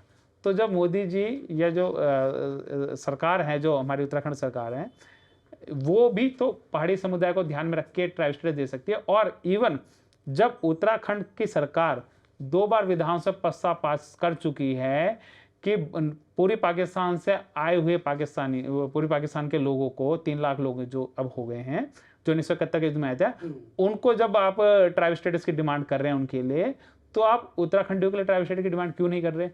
और उत्तराखंड का जो पर्वतीय, कोई भी पूछो भाई ट्राइब कौन होता है जो जंगलों के पास रहता है? उत्तराखंड में 71% जंगल है, और अगर सिर्फ पर्वतीय क्षेत्र की बात करें तो 85% जंगल है। तो वो लोग जो जिनके इलाके में 85% जंगल है, उनको ट्राइब स्टेटस क्यों नहीं मिल सकता? वो तो सरकार को बनाना चाहिए कि बंदा, जो व्यक्ति जंगल में रह रहा है उसको ट्राइब स्टेटस क्यों नहीं मिलना चाहिए? उसको तो वनों में रहने वाले लोग जो वनों के नज़दीक रहते हैं उनको तो वनवासी होना ही चाहिए, उस पर तो कोई डिबेट होनी ही नहीं चाहिए। ये आपने उसके जो कंडीशंस आपने बताई कि कैसे मिल सकता है, क्या क्या हो सकता है और क्यों उत्तराखंड उसमें फिट बैठता है। पर यहाँ पे एक सवाल ये उठता है कि अब जो है उत्तराखंडी पूरे देश में फैल चुके हैं और पहाड़ में बहुत कम लोग अभी रह रहे हैं, या फिर जो वनवासी की हम जो डेफिनेशन दे रहे हैं वो लगभग जो कुछ लोग बचे हुए हैं उन पे लागू होती है। अब मान लीजिए कि सरकार 5th शेड्यूल लागू करती है, बोलती है कि हम 5th शेड्यूल लागू कर देते हैं, तो क्या वो कंडीशन उन लोगों के लिए होगी जो पहाड़ में अभी रह रहे हैं, जो अभी भी वनों के नज़दीक हैं, या उन सब पे लागू होगी जो मुंबई में भी रहता है, जो दिल्ली में भी रहता है, देहरादून में भी रहता है, उसके लिए वापस जाने का रास्ता खुल जाएगा? आप ये समझिए कि जिन लोगों का हिल सर्टिफिकेट बन सकता है, जैसे आपने देखा हो बहुत सारे लोग जिनको आर्मी में भर्ती होना होता है या पुलिस में भर्ती होना होता है, तो सरकार छूट देती है 2.5 सेंटीमीटर की हाइट में, और 5 सेंटीमीटर की हाइट में, 2.5 सेंटीमीटर छाती की चौड़ाई में छूट देती है। तो कोई बंदा अगर दिल्ली मुंबई रहता भी है, लेकिन अगर उसके दादा परदादा पहाड़ में रहते थे तो उसका हिल सर्टिफिकेट बन जाता है। तो ये ईजी सा समझिए कि जिस व्यक्ति का हिल सर्टिफिकेट बन सकता है तो वो सेम पैमाना ट्राइब स्टेटस में भी हो जाएगा। तो जो व्यक्ति अपना हिल सर्टिफिकेट बना सकता है तो वो ट्राइब स्टेटस भी बन सकता है, उसका उसमें कोई इशू नहीं। कोई इशू नहीं है। अब ये जब हम सवाल उठाते हैं, ट्राइब की हम मांग कर रहे हैं, 5th शेड्यूल की हम मांग कर रहे हैं, ये लागू हो जाता है। आप बोल रहे हैं कि मैं कई इंटरव्यू अनूप के भी देख रहा था कि जहां अनूप बोलते हैं कि इससे हमारा जो पलायन की जो समस्या है वो काफ़ी हद तक कंट्रोल हो सकती है, हमें रोज़गार के मौके मिल सकते हैं। 5th शेड्यूल अगर लागू हो जाता है तो क्या फ़ायदे हमको मिलने वाले हैं, और वो फ़ायदों का जो फ़ायदे पहाड़ में मिलेंगे, उन फ़ायदों का फ़ायदा उन प्रवासी को कैसे मिलेगा जो दिल्ली मुंबई में अच्छी नौकरी कर रहा है? जी, सबसे पहले तो हम ये बात कर लेते हैं कि जो पहाड़ में रह रहे हैं उनको क्या फ़ायदा होगा ना, क्योंकि असली लड़ाई तो उनकी है। भाई कोई व्यक्ति दिल्ली रहता है, मुंबई रहता है, वो अच्छा कमा ले रहा है, लेकिन उनका एक दायित्व है कि उनका एक भाई जो पहाड़ में रह गया है, जो संघर्ष कर रहा है, बाघ से संघर्ष कर रहा है, गरीबी से संघर्ष कर रहा है, टूटे फूटे अस्पतालों से संघर्ष कर रहा है, तो उसके लिए क्या? तो जो भी लोग पहाड़ के बाहर रहते हैं उनकी एक नैतिक जिम्मेदारी है कि वो पहाड़ में रह रहे व्यक्ति के लिए कुछ सोचें। तो जैसे ही आपको 5th शेड्यूल मिलेगा, सबसे पहले एक आपके लिए सबसे अच्छा ये होगा कि आपके पूर्वजों के नदी और जंगल पे आपको अधिकार मिल जाएगा। आपको याद होगा, आप जो थोड़े से पुराने लोगों से पूछिए, वो कहते थे कि हम जंगल में जरूर जाया करते थे और जड़ी बूटियाँ लाया करते थे, और वो अपनी छत दिखाते हैं कि ये घर का जो मकान है, ये छत है, ये हमने खुद जंगल लकड़ी काट के वो लगाई है। और फिर वो दौर भी पहाड़ियों ने देखा कि जब हमारी बहनें, हमारी माताएं जंगलों में जाती थी और फॉरेस्ट ऑफिसर उनको लाठियाँ मार के भगाता था, और तब वो हमारी माताएं समझ नहीं पाती थी कि हमारे जो पूर्वजों के जंगल हैं, इनसे कैसे एक सरकारी आदमी हमें लाठी मार के भगा रहा है। एक तरफ जैसे अभी अनुभव बताया, अनिल बलूनी जी भाषण देते हैं कि दिल्ली में रहने वाले सारे पहाड़ी और गाँव जाओ, अपना मकान बनाओ, विकास का प्रोग्राम चलाते हैं। और वही गांव वाला जब जंगल जा रहा है लकड़ी काटने के लिए अपना मकान की चलो छत बना सके तो उसको कूट दिया जाता है। तो ऐसे कैसे होगा? तो आपके जंगलों पे अधिकार मिलेगा। जंगलों पे अधिकार मिलने से 3 लाख परिवार से ज़्यादा लोगों को रोजगार मिलेगा। कैसे मिलेगा? अभी बाबा रामदेव जी जितनी भी दवाइयाँ बेच रहे हैं और भी जो लोग दवाइयाँ बेच रहे हैं आपके आयुर्वेदिक की, उसका जो कच्चा माल है, रॉ मटेरियल, तो आ तो पहाड़ से ही रहा है मैक्सिमम। तो वो है अभी वो डायरेक्ट खरीद ले रहे हैं, अभी वो डायरेक्ट जंगल से निकाल ले रहे हैं, फिर वो उनकी मजबूरी होगी कि हमारे थ्रू ही वो ले आ जाए। तो जड़ी बूटी जो से बहुत सारा कमाई रोजगार होगा। फिर बांस काटने का अधिकार मिलेगा। बांस 20 रुपये किलो मार्केट वैल्यू है भाई। एक बंदा गया, वो अगर मान लो 30 किलो भी बांस काट के लाए तो 600 रुपये पर डे का हो गया भाई। बांस तो वैसे भी ग्रास में आता है, टेक्निकली बांस ग्रास में आता है। पूरे नॉर्थ ईस्ट में बांस काटने का अधिकार है, ठीक है। आपका चीड़ से वो निकलता है, लीसू निकलता है, लीसा निकलता है, अभी भी तो कोई ना कोई निकाल ही रहा है। तब उसका जो टेंडर है वो पहाड़ी लोगों को ही मिलेगा। तो हम इवन हमारी जो गाय थी, गाय जंगल में चराते थे, आपके जो बकरियां जंगल में चराते थे, और बहुत सारी जो चीज़ें हैं वो मतलब जंगल पे अधिकार इतना ज़रूरी है कि आपके गांव में बाघ आएगा नहीं आएगा वो इस बात पे डिसाइड है कि जंगल सुरक्षित है नहीं है। अगर जंगल सुरक्षित है, जंगल सुरक्षित है, जैसा संरक्षित है, जैसा हमारे पूर्वजों ने रखा था, तो बाघ को भोजन जंगल में मिल जाएगा, तो वो हमारे गाँव नहीं आएगा। आपके गांव में बंदर आएगा नहीं आएगा वो इस बात पे डिपेंड करता है कि बंदरों को खाना जंगल में मिल रहा है नहीं मिल रहा। अगर हम जंगल का संरक्षण करेंगे, अधिकार मिलेगा, तो बंदर यहाँ नहीं आएगा। आपके जंगल में, आपके गांव में सुअर फसल बर्बाद करेगा नहीं करेगा वो इस बात पे निर्भर है कि जंगल सुरक्षित है या नहीं है। तो ये जंगलों पे अधिकार मिलने से आपको रोजगार मिलेगा, प्लस आपके जब आप साथ साथ जो ये बंदर हैं, भालू हैं, ये जंगली जानवर है, ये भी आपके यहाँ नहीं आएंगे, क्योंकि जब जंगल संरक्षित होंगे तो इनको भोजन वहीं मिल जाएगा। तो जैसे कई लोग बड़े मजेदार बात बोलते हैं, कहते हैं जब इन जंगलों की जिम्मेदारी हमारी थी तो हम जंगल जाते थे, अब जब से सरकार ने हमसे छीन के अपने पास रखी है, अब हम जंगल नहीं जाते, बाघ हमारे यहाँ आता है। तो हमें जंगल वापस दे दो, बाघ भी सुरक्षित हो जाएगा, हम भी सुरक्षित हो जाएंगे। तो एक तो ये आ जाएगा। दूसरा क्या होगा कि जो नदियां हैं, नदियों में से जैसे जॉनसन साइड में भी होता है जो रेत पत्थर की जो जिम्मेदारी है निकालने की, खनन की, हाँ, तो बड़ी बड़ी कंपनियां तो कहती है सब कुछ निकाल के ले जाती है। लेकिन हमारे सारे लोग मान लो अपना ही मकान बनाना है, ठीक है, या अपने पड़ोसी का मकान बना लो, गांव में कुछ मकान बने, तो उतने के लिए मतलब जितनी जरूरत है उतना तो निकाल के ले सकते हैं तो वो अधिकार मिल जाएगा। साथ ही साथ 7.5% केंद्र सरकार की नौकरी में आरक्षण मिलेगा बाय डिफॉल्ट। प्लस आपका बच्चा अगर ग्रेजुएशन पास कर लेता है, ग्रेजुएशन मतलब 12वीं पास या ग्रेजुएशन पास कर लेता है, कोई भी सरकारी टेस्ट पास करता है तो उस, या फिर विदेश में कोई टेस्ट पास करता है तो उसका, अमेरिका में, यूरोप में, कहीं पे भी, हार्वर्ड यूनिवर्सिटी में भी, तो उसका सारा आने जाने रहने खाने पीने का खर्चा सब केंद्र सरकार उठाएगी। ये होगा। साथ में आपके जितनी आबादी होगी, जैसे अभी जौनसार जो हमारे जौनसार है, भोटिया समुदाय है, थारो बक्सा, उनकी आबादी 4% है। लेकिन उनके साथ एक समस्या आने वाली है। क्या आने वाली है कि जब उनको ट्राइब दिया गया था तो एक होता मोटा कि 4% आबादी है उन लोगों की राज्य में, इसलिए उनको 4% ट्राइब मिला। लेकिन आने वाले समय में होने क्या वाला है, जब अभी जातिगत जनगणना होगी, ठीक है, तो उसमें क्या होगा कि इनकी आबादी कम हो जाएगी, क्योंकि बाहर से बहुत सारे लोग आए हैं, तो उनकी आबादी कम हो जाएगी। अब मान लो ट्राइब की आबादी जो है वो 4% घट के 2% रह गई, 1% रह गई, तो उनका जो 4% आरक्षण वो सिर्फ 1% रह जाएगा, क्योंकि जनसंख्या के आधार पर समझो कि जहां उनको 4 सीटें मिलती थी वो 1 ही मिलेगी, क्योंकि जनसंख्या आधार पे होता है। लेकिन अगर गढ़वाली कुमाऊनियों को भी ट्राइब स्टेटस मिल जाता है तो गढ़वाली, कुमाऊनी, जौनसरी, भोटिया सबको मिला के लगभग 51-52% आबादी हो जाती है। तो ट्राइब स्टेटस कितना हो जाएगा? 52%, क्योंकि ट्राइब की जितनी आबादी राज्य में होगी उतना ही आरक्षण होगा। तो इसका मतलब अगर गढ़वाली कुमाऊनी लोगों को भी ट्राइब मिल जाता है तो उसका सबसे ज्यादा फायदा भोटिया और जौनसार समुदाय को होने वाला है, क्योंकि वो पहले 4% की फाइट कर रहे थे, अब उनको 52% सीटों में रिजर्वेशन मिलेगा। लेकिन अगर गढ़वाली कुमाऊनी को नहीं मिला तो जातिगत जनगणना के बाद जो 4% रिजर्वेशन है वो घट के उनका वैसे भी 1 या 2% रहने ही वाला है, तो उनको नुकसान होने ही वाला है उसका। तो इसलिए ये मतलब बहुत सबके लिए फायदेमंद है। एक पॉइंट मैं और इसमें ऐड कर देता हूँ कि जो बेनिफिट है, जैसे कि राफ्टिंग इतनी सारी लाइसेंस मिलता है या नैनीताल में मिलता है, तो ये स्थानीय लोगों का हक पहले होगा इस पर रोजगार का। बड़ी बात क्या है इसमें, आपने देखा हो कि गांव के अंदर बहुत सारी वीडियोस में देखता हूँ, करप्शन बहुत ज़्यादा है प्रधानों के बीच में, इसके बीच में, है ना। लेकिन इस भारत में अगर सबसे मजबूत ग्राम सभा किसी की होती है तो वो ट्राइबल की होती है।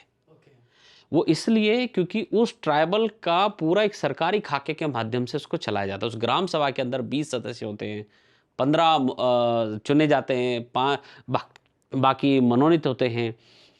उस गांव के अंदर फलाने पहाड़ में खनन का काम करना है तो उसकी परमिशन वो ग्राम सभा देती है, तो पैसा एक्ट कहते हैं। पैसा एक्ट के माध्यम से। अब आप सोचिए जिस गांव को पैसा एक्ट मिल जाए 1996 हाँ, उस गांव की ताकत कितनी बढ़ जाती है। दूसरा, इसको एक स्पेशल फंड मिलता है ट्राइब वाले इलाकों को। अगर वहाँ 5th शेड्यूल है, जैसे जौनसार इस टाइम पे जौनसार को ट्राइब मिला हुआ है, सिर्फ ट्राइब मिला हुआ है। अगर जौनसार को 5th शेड्यूल मिल जाए तो जौनसार को भी उतना ही लाभ होगा जितना लाहौल स्पीति और किन्नौर को साल में 1800 और 200 करोड़ रुपए मिलता है सेंटर से डायरेक्टली मिलता है, तो उनको भी फायदा होगा। तो जब मैं ये कहता हूँ कि 5th शेड्यूल, कई बार हमसे पूछते हैं कि 5th शेड्यूल ही क्यों। 5th शेड्यूल इसलिए क्योंकि जो ट्राइब है वो जाति पे मिलता है, जौनसार की जाति है फलां क्षेत्र पे नहीं मिलता। लेकिन जो 5th शेड्यूल है वो पूरे क्षेत्र को कवर कर लेता, चाहे उसके अंदर नॉन ट्राइबल भी रह रहे हो या ट्राइबल भी रह रहे हो। सरकार ने निर्णय ले लिया कि ये उत्तराखंड का पार्ट 5th शेड्यूल के अंदर है, तो फिर इसके अंदर जमीन ट्राइबल को बेचेगा। नॉन ट्राइबल ने अगर ट्राइबल की जमीन खरीद भी ली है तो जब वो बेचेगा तो प्रावधान वो ट्राइबल को ही बेचेगा। तो ये जो शक्तियां हैं ये 5th शेड्यूल के अंदर बहुत भारी भरकम उसमें आ जाती है। तो जो ग्राम पंचायतों का जितना हमारे यहाँ ढोंग किया जाता है, इतना विकास है, इतना वो है, ये सारे सिस्टम का, क्योंकि इसके ऊपर बैठती है ट्राइबल एडवाइजरी काउंसिल और वो रिपोर्ट करती है राज्यपाल को, राज्यपाल रिपोर्ट करते हैं डायरेक्टली राष्ट्रपति को। तो आप सोचिए, एक तरफ से प्रधानमंत्री की लेयर, दूसरी तरफ राष्ट्रपति की लेयर अगर उत्तराखंड के उस क्षेत्र पे काम कर रही है, उसका विकास होना निश्चित है, जैसे कि लाहौल स्पीति का है। इतने फायदे हैं इसके अंदर। और एक फायदा इसका और है, भाषा को जो फायदा होने वाला है, क्योंकि ट्राइबल इलाकों की जो भाषा के संरक्षण की जिम्मेदारी केंद्र सरकार की होती है। तो जैसे हम ट्राइबल स्टेटस में आएंगे, 5th शेड्यूल लागू होगा, तो आपकी भाषा राज्य की द्वितीय भाषा बन सकती है। जैसे झारखंड में 10 भाषाओं को द्वितीय राजभाषा का दर्जा है, आप सिक्किम चले जाइए 6 भाषा को द्वितीय राजभाषा का दर्जा है। तो जैसे आप ट्राइब हो जाएंगे, आपकी जो गढ़वाली कुमाऊनी जो भाषा है वो द्वितीय राजभाषा हो जाएगी। और द्वितीय राजभाषा का मतलब ये हो जाएगा कि जितने भी बोर्ड होंगे, जैसे आपको हिंदी और इंग्लिश में लिखा होता है, वो गढ़वाली कुमाऊनी भाषा में भी लिखे जाएंगे। इवन आपके स्कूलों में, कॉलेजों में गढ़वाली कुमाऊनी भाषा पढ़ाई जाएगी। और केंद्र सरकारी नौकरियों में भी, जैसे अभी एक वो मामला खुला था कि पोस्ट ऑफिस की नौकरी थी 153, भले ही वो केंद्र सरकार की, लेकिन 153 में से सिर्फ 3 में ही उत्तराखंडियों को रखा गया था। वो 3 कौन से थे? जो ट्राइबल थी, और बाकी 150 में बाहर के लोगों को रख दिया था, जिनको हिंदी पढ़नी और बोलनी भी नहीं आती, उनको नौकरी पर रख दिया था। लेकिन अगर आपके पास ट्राइब होता तो उसमें यह होता कि जो भी केंद्र सरकार की नौकरी में लगेगा उसको गढ़वाली या कुमाऊनी आनी चाहिए। जैसे अरुणाचल में जाइए, अरुणाचल में या झारखंड में जाइए, केंद्र सरकार की नौकरी में भी ये पैमाना होता है कि अगर हम वहाँ सरकारी नौकरी कर रहे हैं तो आपको यहाँ की ट्राइबल लैंग्वेज आनी चाहिए। तो इसका मतलब केंद्र सरकार की जो हमारी जो रिजर्वेशन वो तो है ही, उसके अलावा भी जो नौकरी है हमारे वहाँ वही नौकरी कर पाए। अगर ट्राइब शेड्यूल लग जाता है तो केंद्र सरकार की जो, मैं ये नहीं कह रहा क्लास 1 के ऑफिसर की नौकरियां, लेकिन जो 4th और 3th श्रेणी की जो नौकरियां वो वही व्यक्ति कर पाएगा जिसको गढ़वाली या कुमाऊनी से एक भाषा आती होगी। तो ये आपके लिए बहुत बेनिफिट होने वाला है। आज इतने फ़ायदे हमने गिना लिए 5th शेड्यूल के कि जो मिलने वाले हैं, लेकिन एक चीज़ बार बार आ जाती है कि वह ट्राइब का दर्जा आपको मिलना चाहिए। अब जौनसार और भोटिया का हमें समझ में आता है, उनके पास ट्राइब का दर्जा है। आप और मेरे बारे में, कोई पंडित है, कोई राजपूत है, कोई SC ST है, चलो SC ST का तो है, पर हम जो दूसरी जातियां हैं उनको ट्राइब का दर्जा कैसे मिलेगा? कैसे पूरा उत्तराखंड जो है ट्राइब के परव्यू में शामिल हो सकता है? उसके क्या क्राइटेरिया आप लोग रख रहे हैं? क्योंकि जब आप सरकार के पास जाओगे और बोलोगे कि नहीं हमें ट्राइब का दर्जा चाहिए, भाई आपने कंडीशंस तो गिना ली कि हमारी ये हालात हैं, लेकिन ट्राइब क्यों दिया जाए आपको? मैं इस बात को ऐसा करता हूँ, देखिए अभी मैं 2 दिन पहले किसी सम्मानीय चैनल में किसी यूट्यूबर को इस बात पे रख रहा था। उन्होंने मेरे को इस पे बड़ा लंबा, मतलब मेरी टांग खिंचाई कर दी क्वेश्चंस में कि ट्राइब कैसे मिल सकता है। भाई 1936 की एक लिस्ट थी, उसमें तो गढ़वाली कुमाऊनी थे ही नहीं उस लिस्ट में, तो तुम्हें कैसे मिल सकता है? हम वहाँ से हमें मिला कि हमें थोड़ी और रिसर्च मजबूत करनी चाहिए, तो हमने 4-5 दिन और रिसर्च करी अपनी, तब हमें पता और भी डिटेल्स में हमें अपना पॉजिटिविटी मिले। अब मैं उसका आंसर देता हूँ। किसी को ट्राइबल घोषित करना है तो निशांत भाई ने जैसे बताया वो 4 पैरामीटर तो है ही, उसके बेस पे आप ट्राइब की लड़ाई लड़ सकते हो और कोई बेस आपको जरूरत नहीं है। लेकिन आपको 100% श्योरिटी लेनी है कि मेरे को ये लड़ाई जीतनी ही जीतनी है, तो ये जो 3 प्रावधान है कि उत्तराखंड के पहाड़ों में 5th शेड्यूल लागू था, नॉन रेगुलेटेड एरिया था 1921 में, पूर्ण बहिष्कृत क्षेत्र था। अब पूर्ण बहिष्कृत क्षेत्र को ऐसा समझिए आप, जैसे कि मैं कहता हूं एक ऐसा क्षेत्र जिस पे अंग्रेजों के शासन और कानून नहीं चलते थे। अलग कानून बनाए हुए थे बिल्कुल। उसके लिए एक कमिश्नर नियुक्त किया जाता था। वो कमिश्नर वहाँ के ग्राम के लोगों के साथ, वहाँ के जनजातियों के साथ सलाह मशवरा करके उनके लिए कानून बनाता था। ये एक होता था। अब इसको कैटेगराइज कर लेते हैं। जो मैं उस चैनल पे आंसर नहीं दे पाया वो ये है कि गढ़वाली और कुमाऊनी 1936 की लिस्ट में इसलिए नहीं है क्योंकि ट्राइब की लिस्ट निकली गई थी 36 में, उसमें इसलिए नहीं है क्योंकि उस टाइम पे 2 प्रकार के ट्राइब मिलते थे। आज की डेट में भी है वो, पर आज की डेट में थोड़ा सा डिफरेंट हो गया। उस टाइम क्या होता था कि जो प्लेन का पूरा इलाका होता था उसमें जातियों पर ट्राइब मिलता था। पहाड़ का जितना भी इलाका हो गया उस पर क्षेत्र पे ट्राइब मिलता था। और उसमें क्षेत्र पे भी हमारे उत्तराखंड को जब पूर्ण बहिष्कृत में डाल दिया तो अंग्रेजों को क्या पड़ी है कि वो लिस्ट में निकालेंगे कौन कौन ट्राइब है। तो जब पूरा क्षेत्र ही ट्राइब हो गया तो फिर लिस्ट निकालने की जरूरत नहीं है। तो उसके अंदर अगर आप देखो कि एक और उनका अंग्रेजों का नियम कानून निकला था, लॉ एंड समथिंग करके, उसके अंदर क्लियरली मेंशन है कि जौनसार भाबर अर्ध बहिष्कृत क्षेत्र में था। उत्तराखंड का गढ़वाल और कुमाऊं पूर्ण बहिष्कृत क्षेत्र में था। अच्छा, मतलब आज जो जौनसार जो है वो ज्यादा अर्ध बहिष्कृत क्षेत्र में था, मतलब आधा अंग्रेजों के शासन भी थे और आधा उनके खुद के भी थे।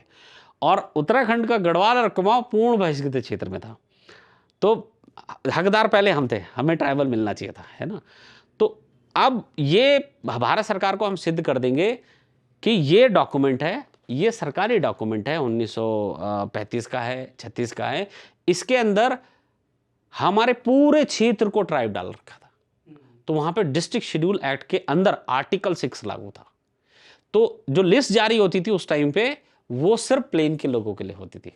उस लिस्ट में थारो, ये जौनसार भी नहीं है, उस लिस्ट में राजी भी नहीं है, उस लिस्ट में भोटिया भी नहीं है। तो जब ये जातियां भी नहीं है तो क्योंकि ये सब उत्तराखंड का पार्ट होते थे, पहाड़ के इलाके के पार्ट होते थे, तो ऊपर वाला धरती पे लगता था और नीचे वाला जाति पे लगता था। ये इसका क्लियर है। तो मैं ऑडियंस को कहूँगा कि उसमें मैं आंसर नहीं दे पाया, तो ये रिसर्च हमने कंप्लीट करी है। तो इसमें क्लियर आंसर यही है कि प्लेन, उस टाइम में 2 कानून होते थे, एक प्लेन पे लगेगा जातियों पे और पहाड़ पे लगेगा सीधा डायरेक्टली क्षेत्र पे लगेगा। इसलिए गढ़वाल और कुमाऊं की लिस्ट नहीं होती थी। अच्छा, बल्कि एक बहुत मजेदार किस्सा है, मैं हर जगह मीटिंग में कहता हूँ कि उत्तराखंड एक अनोखा राज्य है जहाँ पे रावत, नेगी, बेश, चौहान, नौटियाल, पवार को नदी के इस पार जौनसार में ट्राइब हैं। वो बिल्कुल सेम सरनेम के लोग नदी के उस पार रवई जौनपुर में ओबीसी सेंट्रल हैं, सेम सरनेम के लोग राठ में ओबीसी स्टेट हैं, और सेम सरनेम के लोग थोड़ा और जाके सामान्य श्रेणी के हो जाते हैं। और बड़ी मजेदार बात क्या है कि बिल्कुल सगे भाई, एक भाई जो है ट्राइब का सर्टिफिकेट मिलता है और एक सगे भाई को ओबीसी का सर्टिफिकेट मिलता है। वो क्षेत्र की वजह से एक सगे भाई को ट्राइब का सर्टिफिकेट मिलता है, एक सगे भाई को सामान्य श्रेणी का सर्टिफिकेट मिलता है। तो ये सोचो कि हमें तो सरकार से पूछना चाहिए क्या चीज़ है ये, कि एक सगा भाई ओबीसी है, एक सगा भाई ट्राइब है, एक सगा भाई सामान्य श्रेणी, मतलब क्या मजाक है। और जबकि सबकी स्थिति एक जैसी है। भाई रवई जौनपुर की, अब देखो रवई जौनपुर है, रवई जौनपुर बिल्कुल जौनसार के बगल में है और उनकी संस्कृति और जौनसार की संस्कृति सेम है, सेम गाने हैं, सेम पहनावा, सेम, खाली नदी के इस पार उस पार का आपस में शादियां होती, रिश्ते हैं। मतलब एक भाई यहाँ रहता है, एक भाई रहता है। जौनसार को ट्राइब दे रखा है, इनको ओबीसी सेंट्रल दे रखा है, जबकि इनको ट्राइब मिल सकता था, इनको पता नहीं। तो भाई जो उनको तो एटलीस्ट दो, ठीक है। और सबसे मेजर बात क्या है जो हमें दुख होता है कि हमारे कई नेता हैं जो जौनसार के हैं, कई विधायक भी हैं, कई लोग चुनाव भी लड़े हैं, लेकिन वो अपने जौनसार के 5th शेड्यूल की मांग ही नहीं करते। जबकि पूरे देश में कानून है, जिस भी इलाके में 50% से ज़्यादा लोग ट्राइब रहते हैं वहाँ 5th शेड्यूल हो सकता है। तो एटलीस्ट वो अपने इलाके के लिए तो 5th शेड्यूल मांगे, तो उनको तो झट मिल जाएगा। मतलब वो तो इतना इजी है कि सिर्फ एक सफ़ेद पन्ने में कागज में साइन करना, वो मिल जाना है। कोई इसमें कोई सर्वे थोड़ी ना, कुछ को नहीं, लेकिन तभी भी वो नहीं कर रहे। तो मुझे लगता है कि लोगों को जागरूक होना चाहिए और एटलीस्ट जौनसार के लोगों को और नीति माणा के जो लोग हैं उनको तो अपने क्षेत्र के लिए एटलीस्ट 5th शेड्यूल मांग लेना चाहिए, उनको तो जल्दी मिल जाएगा। इवन एक पॉइंट इसमें ऐड कर देता हूँ। अभी मैं जैसे एक चैनल पे था, उन्होंने हमें ये इन्फॉर्मेशन दी कि 3 जगह ऐसे है कि जहाँ पे ना 5th शेड्यूल प्लस TAC बनाने का प्रावधान पहले से ही है, तो उसमें उत्तराखंड है, तो उनको मिलने के चांसेस ज़्यादा हैं। तो उत्तराखंड के उसमें ना OBC जितने भी OBC हैं पहाड़ में, उनको 2nd नंबर पे मिलेगा, यानी कि मिलेगा।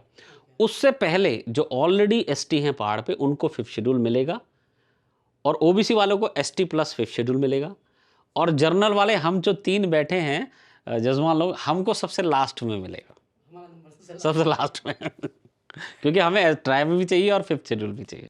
चल ये जब हम इसकी बात करेंगे 5th शेड्यूल मिल जाएगा, जैसे आपने कहा कि प्रायोरिटीज सेट है कि किनको पहले मिलने वाला है। मान लीजिए कि आपके प्रस्ताव को सरकार स्वीकार कर लेती है और कहती है कि देखो भाई, हम जो है OBC को और SC ST को 5th शेड्यूल दे रहे हैं क्योंकि ये लोग कमज़ोर तबका है और इनको ज़रूरत है, लेकिन इसमें आप लोग शामिल नहीं होंगे, तो क्या वहाँ पर क्षेत्र की परिभाषा मानी जाएगी या फिर ऐसा प्रावधान किया जा सकता आप है? में कौन लोग नहीं माने जाएंगे? जैसे कि OBC जनरल की हम जब बात करते हैं, हाँ, जनरल नहीं माना जाएगा, जनरल को ऐसा नहीं, हम जैसे कि आपने बोला कि SC ST वाले उसमें शामिल हो जाएंगे, OBC वाले भी हम उसमें देखिए, जब हम हाटी समुदाय से मिले उस तरफ, तो उनके जो मुझे समझ आया कि उनकी जो डिमांड पूरी हुई, तो उन्होंने अपने आप को कनेक्ट और खस साबित किया पूरे इसमें। जौनसार की बात कर लेते हैं। जौनसार ने अपने आप को, जो उनकी रिपोर्ट निकाली गई, जो हमने निकाला उनके पूरे आर्काइवल डिपार्टमेंट से, उन्होंने अपने आप को खस साबित किया पूरी जौनसार को, तो उन्हें ट्राइब का दर्जा मिला उस टाइम पे। राठ समुदाय हमारे क्षेत्र में एक गलत वर्ड पहले बोला जाता था, लेकिन राठ वालों ने ये देहरादून में ही 3 संगठन बन गए राठ के। तो राठ नाम जो निकल के आया है वो इसलिए निकल के आया कि राठ यहाँ के मूल निवासी हैं। और इसी प्रकार से अब मैं अपनी बात कर लेता हूँ। मैंने जब अपना गांव में जाके चेक किया कि भाई मेरा एग्जैक्टली क्या है, तो मैं, लोग बोलते नहीं तुम कौन से बिस्ट हो, कौन से रावत हो। जिनको ये क्वेश्चन पूछा जाता है कि तुम कौन से नेगी, कौन से भंडारी, कौन से रावत हो, तो इसका मतलब उनके पीछे कुछ और है। तो मैं मसेटा बिस्ट हूँ। तो मसेटा जो आता है वो एक तरह से खस समुदाय से बिलोंग करता है, और भारत सरकार का पैमाना है ही कि जो खस है वो ट्राइब है। तो मोर देन उस टाइम की जो यशवंत सर भी कहते हैं कि 90% लोग खस समुदाय से हैं। यशवंत सिंह कटोच जी सर कहते हैं कि 90% लोग खस समुदाय से हैं। तो अब हमारे पास एक ही पैमाना है, जिनके 1928 का भूमि बंदोबस्त के अंदर लास्ट रिकॉर्ड की जातियाँ लिखी है, जैसे मेरी मसेटा है और मैं खस संस्कृति से हूँ या किसी और का, उनको ट्राइब मिलेगा ही मिलेगा। और मेरे हिसाब से जिनके पास खेत है पहाड़ का, उनको तो मिलेगा ही मिलेगा, क्योंकि वो वहीं के ही मूल निवासी है। उनके पूर्वजों ने ही वो खेत बनाया उनके लिए। तो ये जो चीज़ें हैं जो हम कह रहे हैं कि किसी को खस साबित करना तब ट्राइब मिलेगा, ऐसा ज़रूरी नहीं है। पर मैं ये कहने की कोशिश कर रहा हूँ कि मुझे तो पहले मिल जाएगा, क्योंकि मैं खस संस्कृति से आता हूँ, मुझे पहले मिल जाएगा। मेरे यहाँ पे यशवंत सर ने बोला तुम कौन से गांव के हो, मैंने बोला जी ऐसे ऐसे, मेरा मामा कोटा ही है। अगर भाड़ा में तो वहाँ पे तो खसों का स्तंभ है 2 लोहे के। मैंने बोला हाँ। कह रहे वो खस वीरों के स्तंभ है। और जब मैं उस गांव में जाता हूँ, अपने मामा कोट जाता हूँ, तो पूछता हूँ, वो कहते हैं कि ये मंदिर है, पता नहीं किसका है, लेकिन उनको खुद को नहीं पता। और जबकि इतिहासकार पूरी रिसर्च करके वहाँ पे एक पुरातत्व की पूरी टीम आई थी, वो पूरी जानकारी बटोर के लेके गई है। तो मैं ये समझता हूँ कि इस टाइम पूरे जहाँ पे भी ट्राइब की डिमांड चल रही है ऑल ओवर इंडिया में, सबसे इजी ट्राइब अगर किसी को मिल सकता है तो उत्तराखंड के लोगों को मिल सकता है। पर अनुज जी, एक सवाल यहाँ पर ये भी उठता है कि जब खस, अगर इतिहास के जिन्होंने पढ़ा होगा उनको पता होगा कि हम खस से आते हैं, लेकिन अगर आप थोड़े से अंदरूनी भाग में जाएंगे उत्तराखंड के, तो आज भी बामन लोग जो है खस्तू खसिया है, तो खस जाति का है, थोड़ा सा उसको डाउन लेने की कोशिश करते हैं। तो क्या आपको लगता है कि हर बंदा जो है ख़ुद को स्वीकार कर लेगा कि भाई मैं खसिया हूँ या खस जाति से आता हूँ और मुझे चाहिए? एक तो पैमाना मैंने पहले बोला कि किसी को आप खस साबित करने की जरूरत नहीं है। मैं तो एक बात कह रहा हूँ कि जिसको जल्दी चाहिए उसको अपना 1928 का भूमि बंदोबस्त गढ़वाल का और टिहरी का 1926 का भूमि बंदोबस्त चेक कर ले। उस भूमि बंदोबस्त को लेके वो अपने गांव की ट्राइब की मांग कर ले, उसको सबसे पहले मिल जाएगा। अच्छा, और बाकी के पैमाने मैं एक बड़ी मैं इधर बताता हूँ। अगर मान लो किसी को खस से दिक्कत है, तो मुझे लगता है उसको अपने सारे कुल देवी देवता छोड़ने पड़ेंगे। हाँ। क्यों, जैसे मैं एक अपने गाँव वालों के साथ बैठा हुआ था, तो ऐसी चर्चा चल रही थी, तो मैंने कहा ये बताओ कि जो हमारे गांव का नाम मुस्सूली कैसे पड़ा। तो उन्होंने कहा कि ये खस जाति थी, उसका नाम सरनेम मुस्सूली था, इसलिए उसका नाम मुस्सूली था। तो इसका मतलब उधर पहले से लोग रहते होंगे, तभी तो मुस्सूली का नाम उन्होंने खुद ही बताया। मैंने कहा ये जो देवी देवता जिनकी पूजा करते हैं ये कौन है, तो उन्होंने कहा खसों के देवी देवता है। जाहिर सी बात है, हिमालय के देवी देवता खसों के देवता है। फिर हमारे जो वो है छोले नृत्य, खसों का, ये सब जानते ही हैं, ठीक है। तो हमारे जो कुल देवी देवता हैं वो खसों के देवी देवता हैं। हमारे छोले नृत्य खसों का है। आपके जो त्योहार हैं, इगास बगवाल हो गया, आपका हरेला हो गया, आपका ये हो गया फूलदेई हो गया, पांडव नृत्य हो गया, जितने भी आप त्योहार मनाते हो सब खसों के हैं, ठीक है। इवन जो गढ़वाली कुमाऊनी जो भाषा है, इसका पुराना वो देखोगे तो खसकुरा के नाम से जाना जाता है। गढ़वाली कुमाऊनी तो बहुत बाद में आई, पहले खसकुरा के नाम से ही। इवन मैं आपको किताब भी दे दूंगा जो यूनेस्को द्वारा प्रमाणित है, तो उसी में खसकुरा का जिक्र, पूरी लिपि है खसकुरा की, और उसी में कुमाऊनी इवन जो केदार मंदिर है वो तो खसों का, उसमें लिखा हुआ है कि वो तो खसों द्वारा बनाया हुआ है, और खस देश बोला जाता था। तो अगर किसी को खसों से दिक्कत है तो फिर उसे सबसे पहले अपने देवी देवता छोड़ने पड़ेंगे, अपने सारे त्योहार छोड़ने पड़ेंगे, अपनी भाषा छोड़नी पड़ेगी, फिर उसका बचेगा क्या।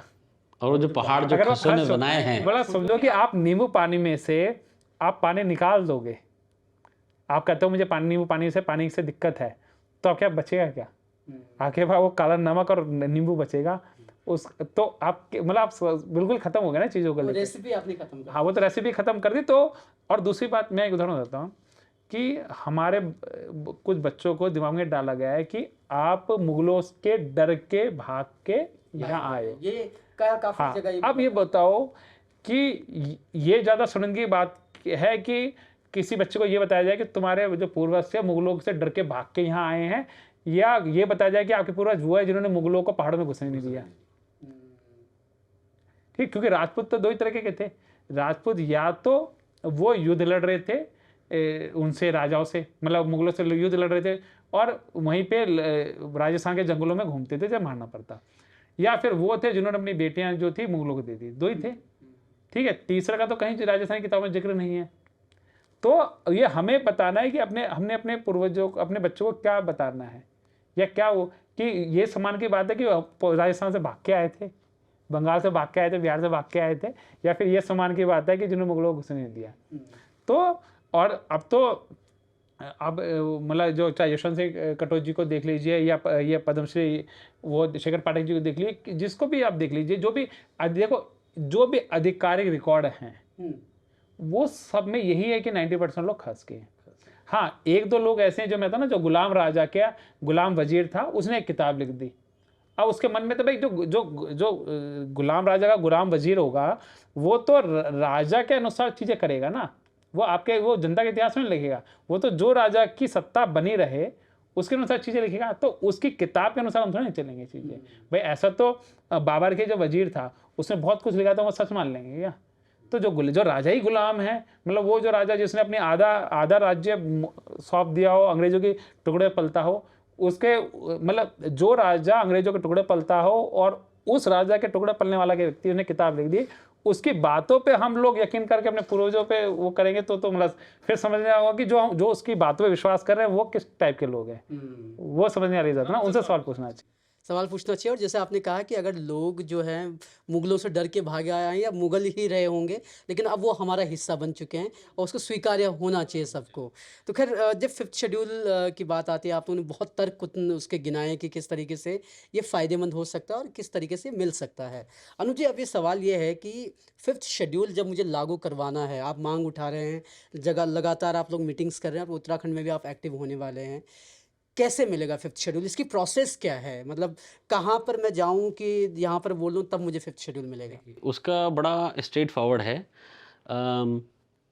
कि NC/ST डिपार्टमेंट के अंदर हमें अपना लेटर लगाना होता है, और उससे भी बेस्ट अप्रोच जो है कि अगर उत्तराखंड का जो विधानसभा है वो सबसे पहले रिकमेंड करेगी, क्योंकि ये मुद्दा राज्य लेवल का मुद्दा है सबसे पहले।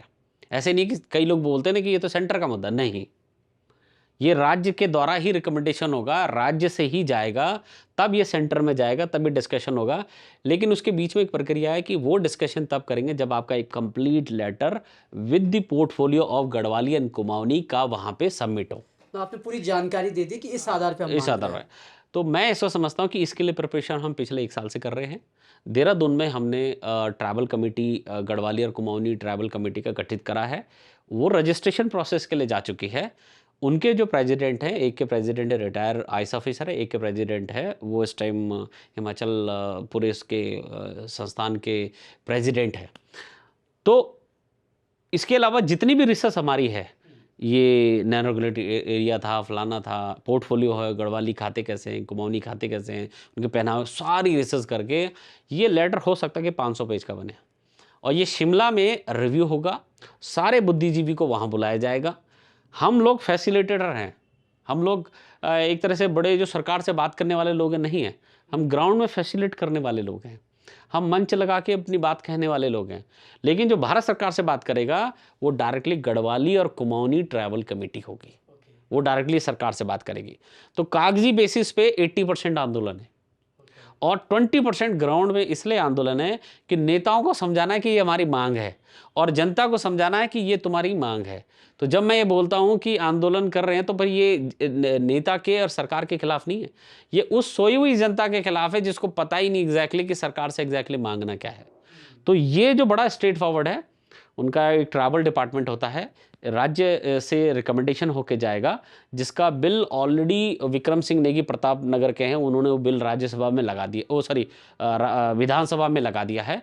अब अगले सत्र पे इसकी चर्चा की स्टार्टिंग होगी, इस पे चर्चा होगा। अगर सारे सहमत हो जाते हैं तो यहाँ की कैबिनेट पार करके दे देगी कि आप वही कर लीजिए। प्रेशर बाहर जो रह रहे उत्तराखंडी उनसे भी आएगा, जो यहाँ रह रहे इनसे भी आएगा। और जब ये सारा का सारा चला जाएगा तो थोड़ी देर पहले आप ही ने पूछा कि हम बाहर क्यों काम कर रहे हैं। बाहर इसलिए काम कर रहे हैं कि अगर चंडीगढ़ का सांसद सदन के अंदर ये बोलता है कि मुझे, जैसे हमारे यहाँ देखा नहीं, लोग अपने बाप बना दे रहे हैं बंगालियों को, है ना, तो वहाँ पे अगर किसी उत्तराखंडी का वोट चाहिए तो वो सांसद के पास जाएंगे कि हमारी मांग सदन तक पहुँचाओ क्योंकि हमें घर वापसी करना है। तो सारे जहाँ के जहाँ हमारे उत्तराखंडी रहते हैं वहाँ के सांसद भी अपनी वहाँ पे मुंडी हिलाएंगे कि मैं सहमत हूँ, हमारे यहाँ उत्तराखंडी लोग घर वापसी करना चाहते हैं। तो जो प्रेशर है वो डायरेक्ट से ज़्यादा इनडायरेक्ट प्रेशर बहुत होता है, स्ट्रांग होता है। तो मैं ये मानता हूँ कि बाहर से भी मांग उठेगी, यहाँ से भी उठेगी। और ये हिमालय बचाने के लिए सबसे बड़ा मुद्दा है, जो हिमालय बचाने के लिए हम पूरे भारत में अब इसको जन जागरण बनाने वाले हैं 2026 में, हिमालय बचाओ के आंदोलन से। और तब जाके लोगों को पता लगेगा कि उत्तराखंडियों को ट्राइब मिलना क्यों ज़रूरी है। जिस प्रकार से लद्दाखियों को 6th शेड्यूल मिलना ज़रूरी है, इसी तरह उत्तराखंडियों को 5th शेड्यूल मिलना ज़रूरी है। अगर पानी पीना है, पानी लंबे समय तक अगर पहाड़ से चाहिए, ऑक्सीजन पहाड़ से चाहिए, तो ये एक ही प्रावधान है जो प्रावधान है। और हिमालय को बचाना है, हिमालय बचेगा तो ही आपके लिए भी व्यवस्थाएं होंगी, देश बचेगा। आपने सही कहा। जैसे अभी सवाल यहाँ पर ये उठता है, आपने जैसे कहा कि चंडीगढ़ का जो विधायक होगा या जो बंदा होगा वो जाएगा सदन में, बोलेगा कि भाई यहाँ की मांग उठाओ। सर एक सवाल यहाँ पे ये उठता है कि चलो पहाड़ियों को तो आप 5th शेड्यूल दिला दोगे, पर यहाँ जो लोग बाहरी लोग हैं जो यहाँ पर रह रहे हैं, राजनीति के पक्ष पर अगर मैं देखूं, अगर मैं पहाड़ियों को 5th शेड्यूल दिलाने के लिए कोशिश करता भी हूं एज अ सांसद, और मैं इस विधानसभा में भी विधायक के तौर पे आवाज़ उठाता हूं, तो मुझे वोट कटने का डर हो सकता है। क्या जो उत्तराखंड में बाहरी यहाँ पर रह रहा है, क्या उसको 5th शेड्यूल से डरने की ज़रूरत है? क्या फिर हम वही मुद्दा लेकर आ रहे हैं कि नहीं जी मैदानी और पहाड़ी वर्सेस वाला मुद्दा यहाँ पर हो रहा है? नहीं, ऐसा नहीं है। देखो, पहली बात तो अगर पहाड़ में 5th शेड्यूल लगता है तो कोई व्यक्ति हरिद्वार में रह रहा है, उधम सिंह नगर में रह रहा है, देहरादून में रह रहा है, उसके अधिकार को कोई फर्क नहीं पड़ रहा। दूसरी बात, उसको फायदा ही होगा। कैसे? जब उस इलाके में 5th शेड्यूल लागू होगा तो उधर हम लोग संरक्षित करेंगे, तो उसको स्वच्छ पानी मिलेगा। अभी जो हरियाणा और दिल्ली लड़ाई लड़ते हैं आपस में, वो दिल्ली वाले कहते हैं, दिल्ली का मुख्यमंत्री अब तो पूर्व मुख्यमंत्री हो गए, कि हरियाणा वालों ने जहर मिला दिया। हरियाणा वाले बोलते थे कि दिल्ली वालों ने जहर मिला दिया, ये लड़ाई होती थी। लेकिन असली इवन दिल्ली वाले कहते थे हरियाणा का पानी है, ठीक है, जबकि पानी तो उत्तराखंड का है। मतलब जो यमुना नदी है उस पर हरियाणा कैसे दावा कर सकता है, या दिल्ली कैसे बोल सकता है कि वो हरियाणा का यमुना है, हरियाणा का पानी है? पानी तो उत्तराखंड का है। तो पूरे उत्तर भारत को, ना सिर्फ उत्तराखंड के मैदानी क्षेत्र को, दिल्ली को, हरियाणा को, बिहार को, उत्तर प्रदेश को अगर पानी चाहिए तो उसे उत्तराखंड फिफ्थ शेड्यूल की डिमांड करनी चाहिए। उसका स्वच्छ हवा चाहिए तो उसे फिफ्थ शेड्यूल की डिमांड करनी चाहिए। क्योंकि जो धर्म जो बचता है, धर्म का जो मेन बिंदु है वो माँ गंगा है। अभी प्रयागराज में महाकुंभ लगा तो सैकड़ों लोगों की आस्था है, लेकिन एक समय आ जाए कि जहाँ से गंगा निकल रही है वहाँ कुछ तबाही हो जाए तो गंगा खत्म, तो जब गंगा ही खत्म हो जाएगी तो महाकुंभ कैसे लगेगा? जैसे अभी उन्होंने बोला है सोनम वांगचुक जी ने कि अभी अगला जो 100-200 साल बाद जो महाकुंभ लगेगा, जो स्थिति हो रही है अगले 150-200 सालों में जो महाकुंभ लगेगा उस पर आपको रेत पे लौटना पड़ेगा, क्योंकि गंगा तो खत्म हो चुकी होगी, गंगा में तो खत्म हो चुकी होगी। तो ये उनकी भी लड़ाई है, तो इससे उनको फायदा ही होने वाला है। हम ये चाहते हैं कि पूरे देश के लोग पहाड़ आए, पूरे देश के लोग आए, बस हम उनका मन बदलना चाहते हैं, उनका किस सोच के साथ आ रहे हैं। भाई अभी जो पहले जैसे पहले लोग आते थे, पूरे देश से दुनिया से लोग आध्यात्म की तलाश में पहाड़ आते थे, ईश्वर की तलाश में पहाड़ आते थे। भाई नोएडा में, दिल्ली में लोग प्राइवेट जॉब कर करके परेशान हो जाते हैं, तो संडे को एटलीस्ट थोड़ा मूड रिलैक्स करने के लिए, थोड़ी शांति की तलाश में वो जंगल में आए, पहाड़ में आए, हम ये चाहते हैं। लेकिन हम ये नहीं चाहते कि 2 आवारा लड़के एक रिजॉर्ट में जाए और डिमांड करे कि मुझे पहाड़ी लड़की चाहिए। ये हम खत्म करना इसके लिए तो क्योंकि एक प्रेम में और बलात्कार में सिर्फ भावना का ही तो अंतर होता है। भाई एक व्यक्ति अपनी पत्नी से प्रेम कर रहा है, एक व्यक्ति किसी महिला से बलात्कार कर रहा है, दोनों में सिर्फ भावना के तो अंतर, और तो कोई अंतर नहीं है। तो हम चाहते हैं कि पूरे देश दुनिया के लोग हिमालय आए, बस वो एक अच्छी उस नियत के साथ आए जो पहले लेके आते थे कि शांति की तलाश में, ईश्वर की तलाश में, अध्यात्म की तलाश में आए। सबका दिल खोल के स्वागत है। लेकिन कोई आवारा लड़का इस तलाश में आएगा कि एक रिजॉर्ट में पहाड़ी लड़की मुझे परोसी जाएगी जैसे अंकिता भंडारी के साथ, तो वो हम नहीं चाहते। और ये किसी के लिए भी अच्छा नहीं कि देवभूमि में आपको रिजॉर्ट में लड़कियां परोसी जाएगी, क्या ये मैदान वाले चाहेंगे क्या कभी?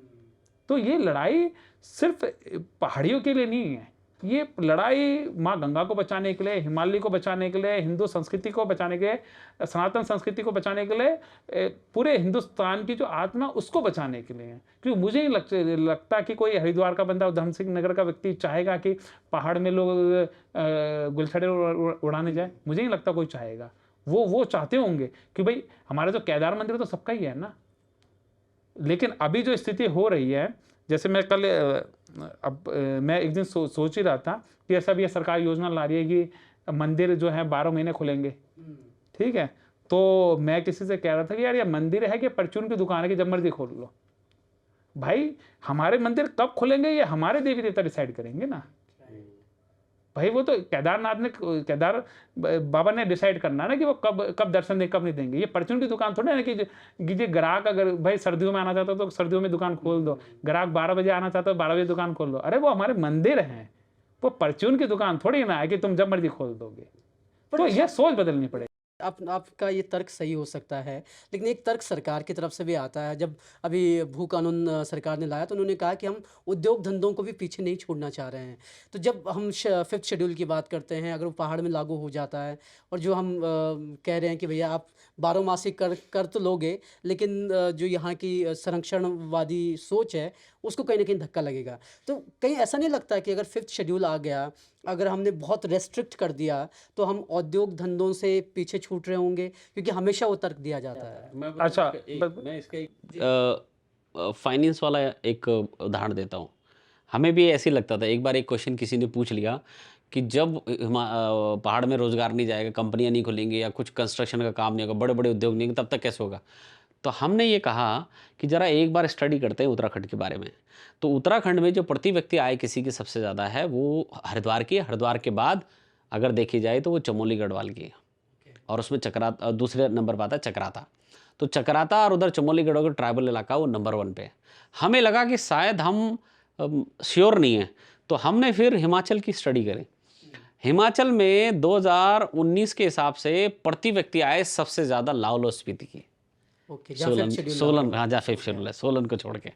तो इस बात पे कहना कि वहाँ हम पहुँचाएंगे। भाई पूरे भारत की बहुत सारी धरती है जहाँ रोजगार करने के लिए बहुत सारा सिस्टम है।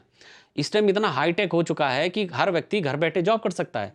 उसके लिए सुविधा क्या है? एक फाइबर ऑप्टिक केबल वहाँ पहुँचाना, उसके घर तक पहुँचाना और एक लाइट की सुविधा पहुँचाना, बाकी सारा काम वो कर लेता। आज की दुनिया इतना हाईटेक हो चुका है। कोरोना काल में भी पूरे वर्ल्ड चला है, उस टाइम पे बंद नहीं हुआ है।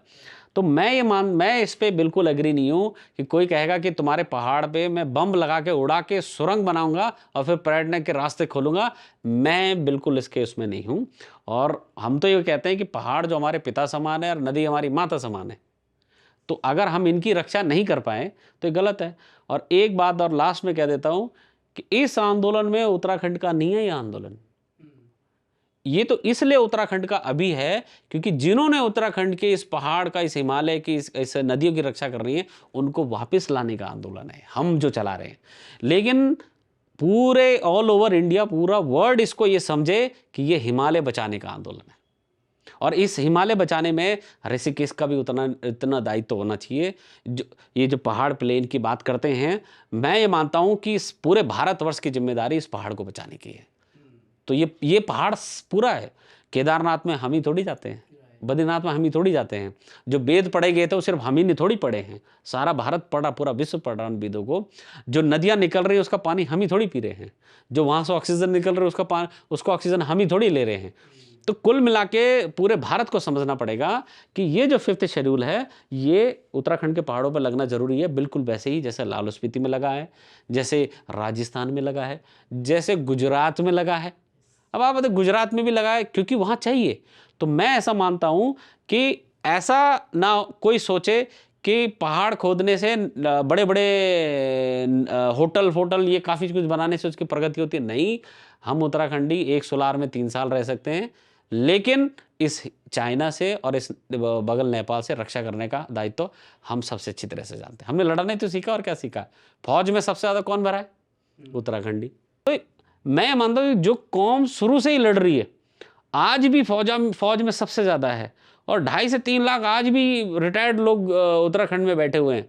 तो कम से कम जो लड़ते लड़ते अब देश के लिए इतना कुछ कर चुके हैं, थोड़ी सी जिम्मेदारी भारत सरकार की, राज्य सरकार की, अब उनको जरा सहूलियत दे दिया। और दूसरी बात, अभी जैसे उद्योग धंधों की बात आपने बोली, जिस उद्योग धंधे की बात सरकार बोलती है, क्या वो पहाड़ में लगना संभव है? आप नोएडा में देखिए, बड़ी बड़ी फैक्ट्रियां हैं, इतनी बड़ी बड़ी फैक्ट्रियां पहाड़ में पॉसिबल है क्या? भाई जोशी मठ में जहाँ 2 मंजिल मकान नहीं टिक पा रहा, उधर बड़ी बड़ी फैक्ट्री लगना ही पॉसिबल नहीं है। ये आप क्या चाहते हैं कि कानपुर में जो गाय और भैंस की चर्बी से लेदर बनाए जाते हैं, वो फैक्ट्रियां हमारी गंगा नदी किनारे लगाना चाहते हैं, पहाड़ में लगाना चाहते हैं? ये चाहते हैं क्या? भाई उद्योग धंधे तो यही है। तो मतलब जिस उद्योग धंधे की वो बात करें, वो तो पहाड़ वैसे ही पॉसिबल नहीं है। और जब भी हमने कोई ऐसी चीज़ जो हिमालय में पॉसिबल नहीं है वो करने की कोशिश करी, तो भगवान जो शिव अपना तांडव दिखाते हैं और फिर आप दलाते ही हैं। तो जिस बड़े उद्योग धंधे की बात करें, वो तो पहाड़ वैसे भी पॉसिबल नहीं है। और दूसरी बात, भारत सरकार की नीति आयोग खुद ये बात कहती है कि हिमालय राज्यों में सिर्फ जंगलों पर आधारित उद्योग हैं, वही संभव हैं। रिपोर्ट कहती है उनकी। और खेती पे आधारित जो वो है उद्योग है, सिर्फ वही संभव है। वो तो नीति आयोग की खुद सरकार वो कह रही है। दूसरा, हम अपने जो विकास का मॉडल है, पहली बात तो दिल्ली को नहीं बनाना चाहते। भाई दिल्ली जैसा शहर जिसमें मई जून में पानी कमी हो जाती है, जुलाई अगस्त बरसात में रोड में पानी होता है, ठीक है, और नवंबर दिसंबर में सांस नहीं ली जा पाती, आपका जो एयर क्वालिटी बहुत खराब रहती है। हमारा जो रोल मॉडल है वो स्विट्जरलैंड है। हम अपना जो उत्तराखंड का जो रोल मॉडल है वो सिक्किम हो सकता है, वो स्विट्जरलैंड हो सकता है, क्योंकि स्विट्जरलैंड भी उतना ही पहाड़ी जितना हम है, सिक्किम भी उतना ही पहाड़ी हम है। तो हमारा रोल मॉडल सिक्किम हो सकता है, स्विट्जरलैंड हो सकता है, हमारा मॉडल दिल्ली और मुंबई नहीं हो सकता। तो हमें समझना पड़ेगा हमें देखना किस तरफ है। ऐसा तो नहीं हम गलत जगह देख रहे हो, हम दिल्ली की तरफ देख रहे हो, क्योंकि दिल्ली की तरफ आप बनने जाओगे तो आप उधर तबाही लाओगे, और वो भगवान शिव को वही रौद्र रूप दिखाना पड़ेगा जो समय समय पे दिखाते हैं। तो वो गुनाह हम ना करें जो हम पूर्व में कर चुके हैं। हमारे गुनाहों के कारण अब वैसे हिमालय को बहुत नुकसान पहुंचा चुके हैं, अब ना पहुंचाएं वो। अब हमारा अपना जो रोल मॉडल वो सिक्किम हो या फिर स्विट्जरलैंड, और स्विट्जरलैंड में भी कोई बहुत बड़ी बड़ी फैक्ट्रियाँ नहीं हैं। वो लोग भी आप देखोगे कि जो छोटे मोटे जो कुटीर उद्योग जो हैं जो स्विट्जरलैंड में चलते हैं, वो सारी चीज़ें हम ला सकते हैं। या सिक्किम में जैसे डेवलप कर रहा है, वो भी कोई बहुत बड़े उद्योग धंधे तो सिक्किम में नहीं लगे, लेकिन तभी भी विकसित हो रहा है। और पर कैपिटा भी बहुत अच्छी है उधर से, मतलब उधर आप लोग जाते हैं तो लोग बताते हैं, मैं तो खैर नहीं गया, लेकिन जो भी लोग गए कहते हैं हमें लगता है कि हम शायद यूरोप में कहीं आ गए, वो लिविंग स्टैंडर्ड उन लोगों का। एंड ऑफ द डे हम सरकार का ही काम कर रहे हैं, रिवर्स माइग्रेशन भाई और develop परिसीमन। करना है तो हम मांग कर रहे हैं। इस पूरी मांग से दो बड़ी प्रॉब्लम रिजॉल्व हो रही है, रिवर्स माइग्रेशन और परिसीमन। अब आपने परिसीमन की भी बात की, उस पर भी हम थोड़ा आएंगे, लेकिन एक सवाल उससे पहले मैं पूछना चाहता हूँ। जब हम औद्योगिक धंधों की बात करें निशांत, अब मैं ये समझना चाह रहा हूँ कि अगर 5th शेड्यूल में क्या कोई ऐसे प्रावधान हैं जहाँ पे, अब क्योंकि आपने भी न्यूज़ पढ़ी होगी, हमारी कृषि भूमि लगातार घटती जा रही है, आपका जो जो हो भी रहा है खेतों पर वो भी काफ़ी नहीं होता है। क्या 5th शेड्यूल लागू होने के बाद क्या ऐसी कुछ व्यवस्थाएं हो सकती हैं जिन दिक्कतों से, जिन तकलीफ़ों से हम गुजर रहे हैं, कृषि भूमि हमारी ख़त्म हो रही है और जो बाग जो है वो आपके गांव आ जा रहा है। खैर इस पर आपने पहले ही बता दिया कि भैया जब बाग को वहीं मिलेगा तो वो क्यों आएगा, पर तो कृषि को कैसे बचाया जाए? अगर उद्योग धंधे भी हमारे पास ये वाले ना हो, हमारे पास रोज़गार के साधन आप कह रहे हैं कि वो जंगल पे आधारित हो जाएंगे, दूसरी चीज़ों पे आधारित हो जाएंगे, लेकिन कृषि के लिए क्या प्रावधान 5th शेड्यूल में हो सकते हैं या क्या किया जा सकता है अगर मिल जाए तो? नहीं देखो, आपका बहुत सारा जो भोजन है वो पहले जंगल से ही आता था। अभी जो अपने अजय रावत सर हैं वो कहते हैं कि अब बहुत सारी चीज़ तबाह हुई है, उसके बावजूद भी पहाड़ में 375 तरीके की स्पीशीज हैं जिसको भोजन के रूप में पहाड़ी लोग लेते हैं। तो वो अपने आप में इवन, अब अगर आप गौर करें, पहाड़ में कभी भी खेतों में इतना अन्न नहीं उगता था कि हम बेच पाए, इतना कभी नहीं होता, ऐसा कभी नहीं था। कभी भी नहीं होता था। मतलब ये आज की बात नहीं, आज से 100 साल पहले चले जाओ तो भी नहीं होता था। मतलब ठीक है, संरचना ही वैसी। आपने कभी ऐसा नहीं सुना होगा कोई बंदा गेहूं वो मंडवा बेचता था या बहुत चावल बेचता था, ऐसा कभी। हाँ ये हो सकता है कि हमने जैसे किसी को मंडवा दे दिया तो थोड़ा सा उसके बदले चावल ले लिया, या चावल दे के गुड़ ले लिया, मतलब थोड़ा छोटा मोटा लेन देन था, लेकिन कोई बिजनेस करता हो उससे उसका घर चलता, ऐसा कभी भी नहीं होता था। तो वो आज भी नहीं हो पाएगा भाई। खेती से सिर्फ खेती से रोजगार नहीं चलता है। अगर ऐसा होता तो जिन इलाकों में, मध्य प्रदेश में, महाराष्ट्र में मैदानी इलाके हैं, वहाँ पे किसान आत्महत्या नहीं कर रहा होता। तो एक तो हमें ये झूठा भ्रम दिया जाता है कि सिर्फ खेती से जो छोटे छोटे खेत है उससे व्यक्ति रोजगार कर ले, एक तो ये झूठा भ्रम है, क्योंकि अगर ऐसा होता तो मैदानी इलाकों के जो खेत लोग वो क्यों परेशान है। दूसरा, वहाँ पर खेती है कितनी? सरकार की नज़र में जिसके पास आधा एकड़ से कम जमीन है वो भूमिहीन किसान है, और आधे एकड़ का मतलब लगभग 10 नाली होता है, और 10 नाली का मतलब है कि किसी व्यक्ति के पास व्यक्तिगत 5 खेत होने चाहिए। आप पहाड़ में चले जाओ, मुझे नहीं लगता आपके पास 5 व्यक्तिगत 5 खेत होंगे, या मेरे पास, हम 3 लोग बैठे हैं, हम 4 लोग बैठे हैं, किसी के पास व्यक्तिगत 5 खेत नहीं है। तो हम भूमिहीन किसान बात करें कि कृषि से कैसे रोजगार हो।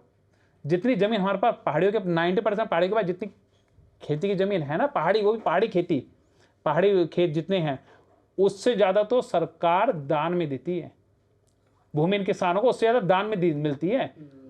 मतलब अगर सरकार, जब आप देखना रिकॉर्ड निकालना, जब सरकार दान में देती है तो कम से कम 40 नाली देती है। तो जो दान में जो मिलती है वो 40 नाली मिलती है, और हमारे पास है 8-10 नाली। तो समझो कि जितनी जमीन हमारे पास ऑलरेडी है उससे 4 गुना तो लोगों को दान में मिलती है पूरे देश में। तो हम मांग क्या कर रहे हैं, जो हमारे खेत बचे ही नहीं है, ठीक है। लेकिन ये होता है कि जब आपके पास जंगल होते हैं, तो आप जंगल में अगर जंगल को नुकसान नहीं पहुंचा रहे तो कोई खाली जगह है तो उस पर आप जानवर भी चरा सकते हैं, इवन उस पर आप खेती भी कर सकते हो। क्योंकि क्या होता है, जैसे एक बड़ा उदाहरण मैं देता हूँ, लोग कहते हैं कि उत्तराखंड में बड़े अस्पताल नहीं होने चाहिए, मतलब बड़े, सॉरी गलत बोल दिया ना, कि लोग कहते हैं कि पहाड़ में अस्पताल होने चाहिए, ठीक है, तो हम भी मानते हैं। लेकिन आप केरल में जाओ, केरल में जो भी इलाज होता है वो नेचुरोपैथी बोलते हैं उसको। वो ये जो कंपनी की बनाई दवाई से तो नहीं कर रहे। तो वो नेचुरोपैथी जो केरल कर सकता है तो उत्तराखंड क्यों नहीं कर सकता? और उत्तराखंड में अधिकतर बीमारी का जो इलाज है वो तो जंगल की जड़ी बूटी से हो सकता है। पहले भी होता था, ठीक है। तो अगर उनका अधिकार मिल जाएगा तो उधर इस टाइप के हॉस्पिटल बनाए जा सकते हैं जो नेचुरोपैथी में चले। जैसे आपके इवन यूरोप में आप चले जाइए, यूरोप में जो ये अंग्रेजी दवाइयाँ ये सिर्फ गरीब आदमी खाता है, अमीर आदमी नहीं खाता। अच्छा। इवन आप भाई आप केरल में चले जाइए, केरल में नेचुरोपैथी कौन करता है? अमीर आदमी है। जो ये अंग्रेजी दवाई जो हम कर रहे हैं ये गरीब आदमी के लिए होती है। अमीर आदमी अलग अलग चीज़ें करता है ना, और मतलब नेचुरल इलाज करता है। तो वो उत्तराखंड में हो सकते हैं भाई, जंगलों के बीच में हो सकते हैं। इवन अधिकतर जो डॉक्टर वो लिख के देते हैं कि आप बाहर घूम के आओ। कभी अब डिप्रेशन है, डिप्रेशन क्या इलाज है? डिप्रेशन का एक ही इलाज था कि जंगल में जाए, थोड़ा रिलैक्स रहे। और क्या मतलब कौन सी दवाई है जो डिप्रेशन को ठीक कर सकती है? ठीक है। और आजकल तो जितनी बीमारियां हैं, अब जैसे मान लो शुगर है, शुगर में क्या बोलते हैं कि आप ये खाओ, इतना चलो, वो करो। तो जिसको अगर शुगर 10 अधिकतर जो बीमारियां हैं वो कहते हैं लाइफस्टाइल बीमारियां हैं।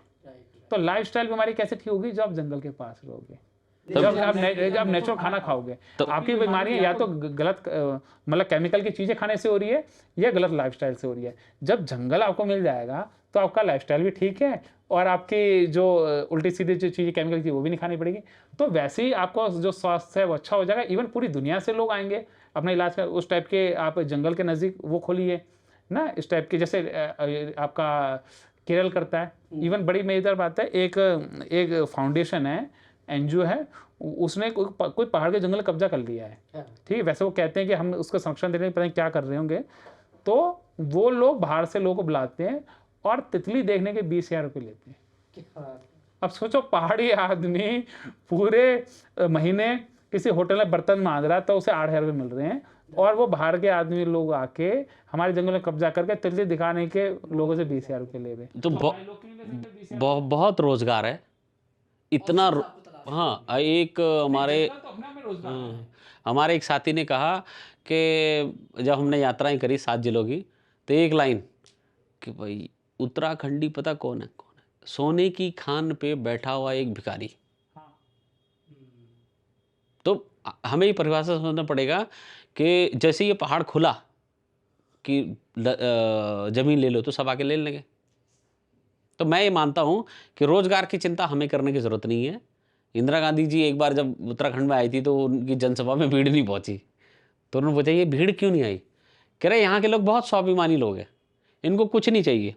अगर इनको भांग भी पीना होता तो भांग का बाहर का कवर खरीदने जाते हैं कोटद्वार तक, उसके बाद सब कुछ उनके यहाँ होता है। तो इनको बाहर की किसी की जरूरत नहीं है।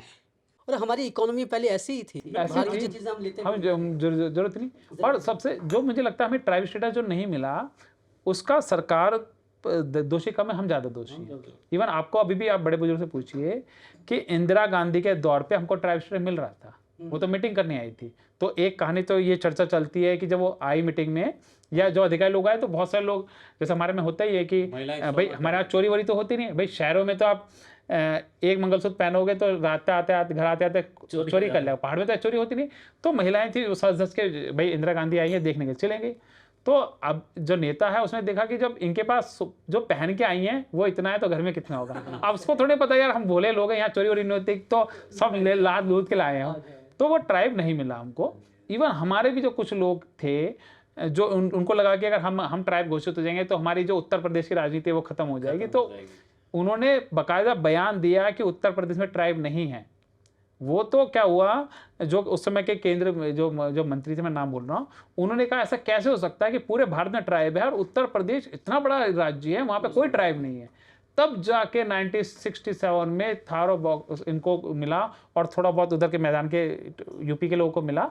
नहीं तो हमारे तो नेताओं ने घोषणा कर दी थी पूरे उत्तर प्रदेश में एक भी ट्राइब नहीं है। ठीक है, तो भाई सरकार इंदिरा गांधी के दौर में तो हमें देना चाह रही थी ना, वो तो हमने मना करा ना। तो और लेकिन अभी भी ऐसी है, अभी आप ट्राइब में आंगने आ रहा तो उसी मंशा वाले जो लोग हैं वो भी अभी भी इस टाइप के अड़ंगा डालेंगे। लेकिन उसको अब हमने कहा है कि लेकिन अब अड़ंगा डालें तो क्या करना है, जो कंडाली होती है ना वो लेके बैठना, औरतों को हमने बोला है। और जो ट्राइब स्टेट के खिलाफ बात बोले उसके वही लगानी है हमने। जब पहले से था वो उसी को मांग रहे हैं बस, और कुछ नहीं है। और सरकार के लिए तो इतना ईजी है, सरकार ने जो पलायन आयोग खोल रखा है वो हम लोग पलायन आयोग के लिए एक बहुत बड़ा प्लान लेके आए। 5th शेड्यूल लागू करो, पलायन आयोग ना, जिस दिन लोकसभा के अंदर बिल आएगा ना 5th शेड्यूल का, उसी दिन ही उत्तराखंडी रिवर्स माइग्रेशन करना स्टार्ट हो जाएगा।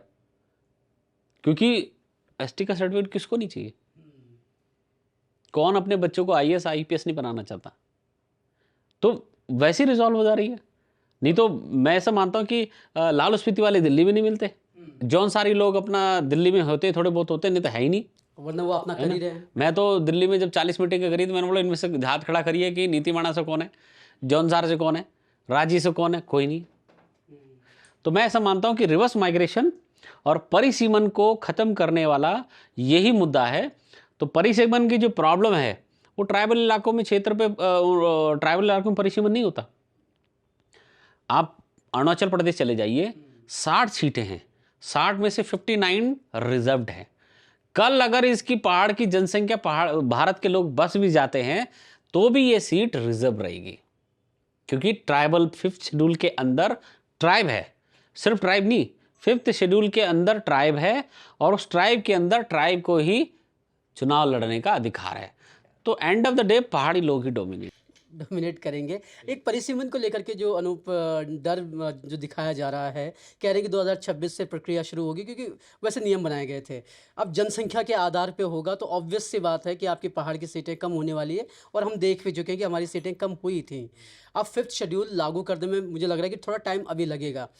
क्या इम्पैक्ट आपको दिखेगा कि जब परिसीमन शुरू होगा तो क्या हमारी सीटें कम होंगी, और सीटें कम होंगी तो उसके बाद जो पहाड़ का 5th शेड्यूल वाला जो मामला है वो कहीं ना कहीं फिर कम सीटों पे ही लागू होगा, या फिर पूरे पहाड़ पर ही लागू होगा? इसीलिए तो हम कह रहे हैं सरकार से कि तुम्हारे पीछे बाग लगी छो, ये बागा डोर तुम देखना आज, अगर आज नहीं डला ना तो ये जो सीटें हैं फटाफट बिल पास करके भेज दो, नहीं तो कल ऐसे होगा कि आपके पास वोट ही नहीं है ऊपर पहाड़ में। और ये खत्म कैसे होता है मैं इसको बता देता हूँ कि परिसीमन का मुद्दा है। चलिए अगर कभी परिसीमन होता भी है कि 2-3 सीटें और कट के नीचे आ गई, लेकिन अगर जिस दिन उत्तराखंड की धरती पे 5th शेड्यूल लग गया तो भारत के जितने भी गढ़वाली कुमाऊनी अपना आधार कार्ड और वोटर कार्ड उत्तराखंड शिफ्ट कर देंगे। तो जब जनगणना होगी तो उसमें जनसंख्या, चाहे हम बाहर क्यों न रह रहे हो, हम देहरादून रह रहे हो, दिल्ली रह रहे हो, लेकिन अगर आधार कार्ड वोटर कार्ड वही है अपना, तो वहाँ का राजनीतिक अस्तित्व जिंदा रहेगा। तो मैं ऐसा मानता हूँ कि अगर वहाँ पे इस चीज़ का प्रावधान हो जाए कि लोग वापस आ जाएं, एटलीस्ट अपने आधार कार्ड वोटर कार्ड शिफ्ट कर दे, तो मुझे ऐसा लगता है कि आज की डेट से 3 गुना ज़्यादा जनसंख्या हो जाएगी, तो सीटें बढ़ जाएंगी, कम नहीं होंगी, बढ़ जाएंगी सीटें। चलिए ये आपका तर्क हमने स्वीकार कर लिया। पर एक सवाल अनूप ये भी उठता है कि चल मान लीजिए कि लोकसभा में 5th शेड्यूल का बिल आ जाता है, हर चीज़ का शॉर्ट एनालिसिस होता है, पॉजिटिव होगा तो नेगेटिव भी होगा, क्योंकि संसद में आ रहा है तो उसका इम्पैक्ट देशव्यापी होगा।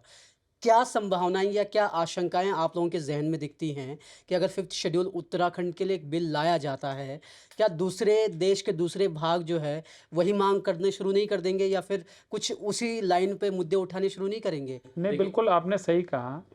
1950 में 250 समुदाय को ट्राइब स्टेटस मिला था।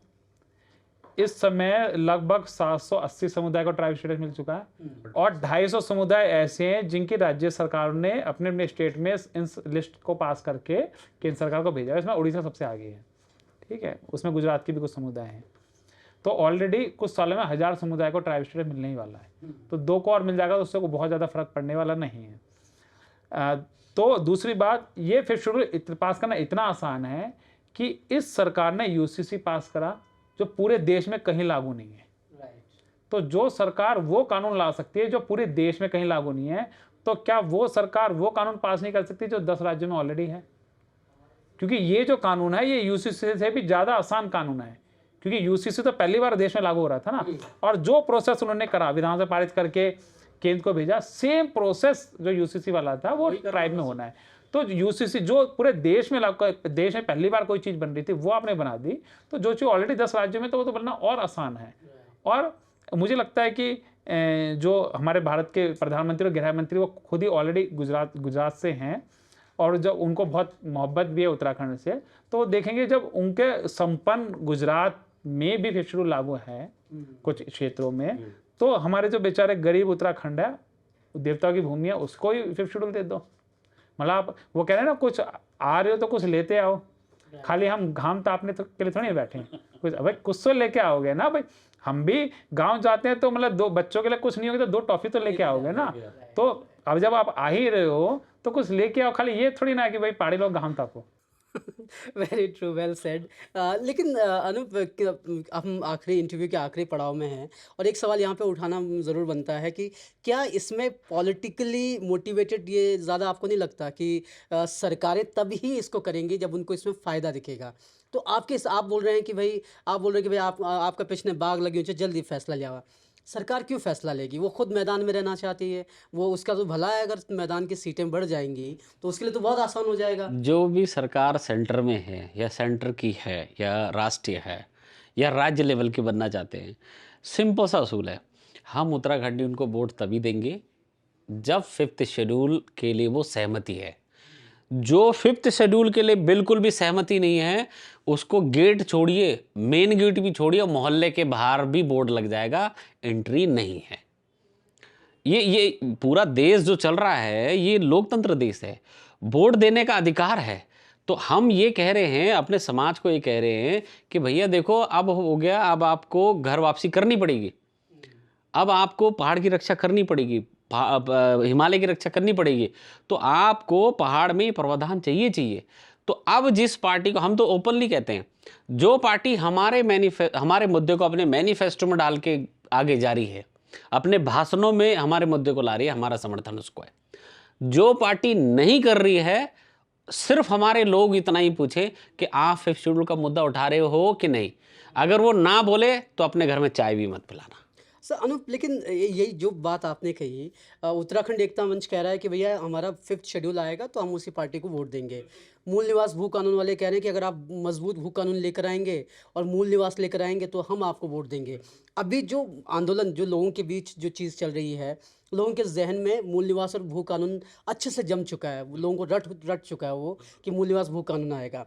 तो अगर एज अ सरकार मैं सोचूं तो मुझे अगर लोगों के वोट पाने हैं तो वो भू कानून मैंने ला दिया है, उसमें 2 और प्रावधान जोड़ दूंगा।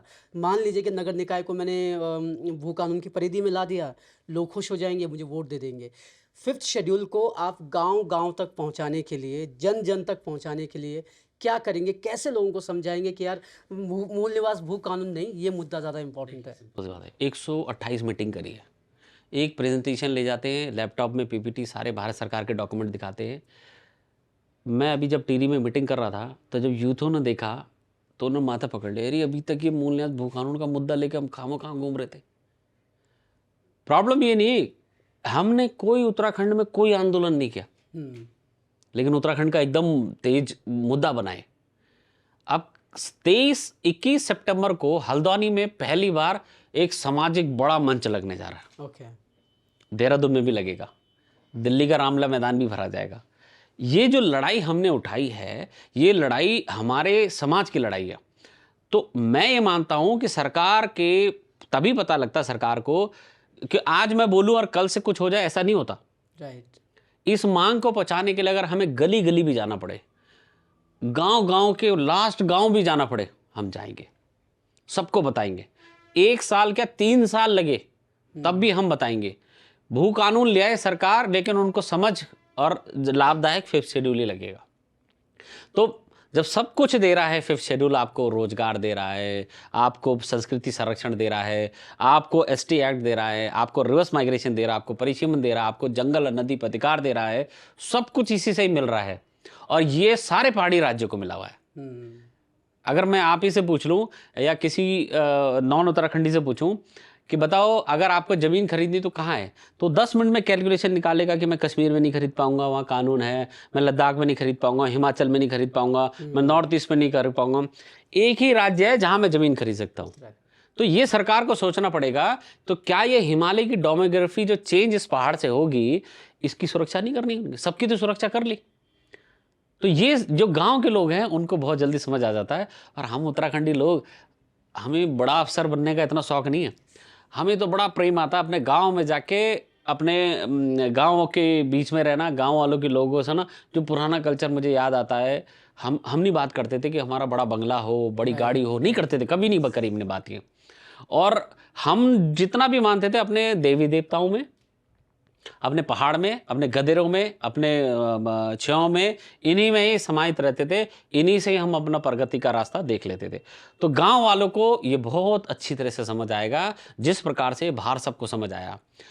रोजगार का एक भी मुद्दा ग्राउंड में नहीं है, तो उत्तराखंड को रोजगार चाहिए, राइट। और यही मुद्दा है जो उत्तराखंड को रोजगार देगा। तो मैं सभी से कहता हूं, मैं उत्तराखंड की जनता से भी कहता हूं, कई लोगों को मैंने देखा ना, बोर्ड लगा रखा है कि इस गांव में कोई भारी व्यक्ति जमीन नहीं खरीद सकता, तो ये ट्राइबल ही करता है। तो जो आप इस प्रकार के बोर्ड लगा रहे हैं, इस गांव में कोई जमीन नहीं खरीद सकता, आप वहां ये बोल सकते हैं कि आने वाले टाइम पे इस भूमि में 5th शेड्यूल लगने वाला है, अपना घाटा ना करिए, है ना।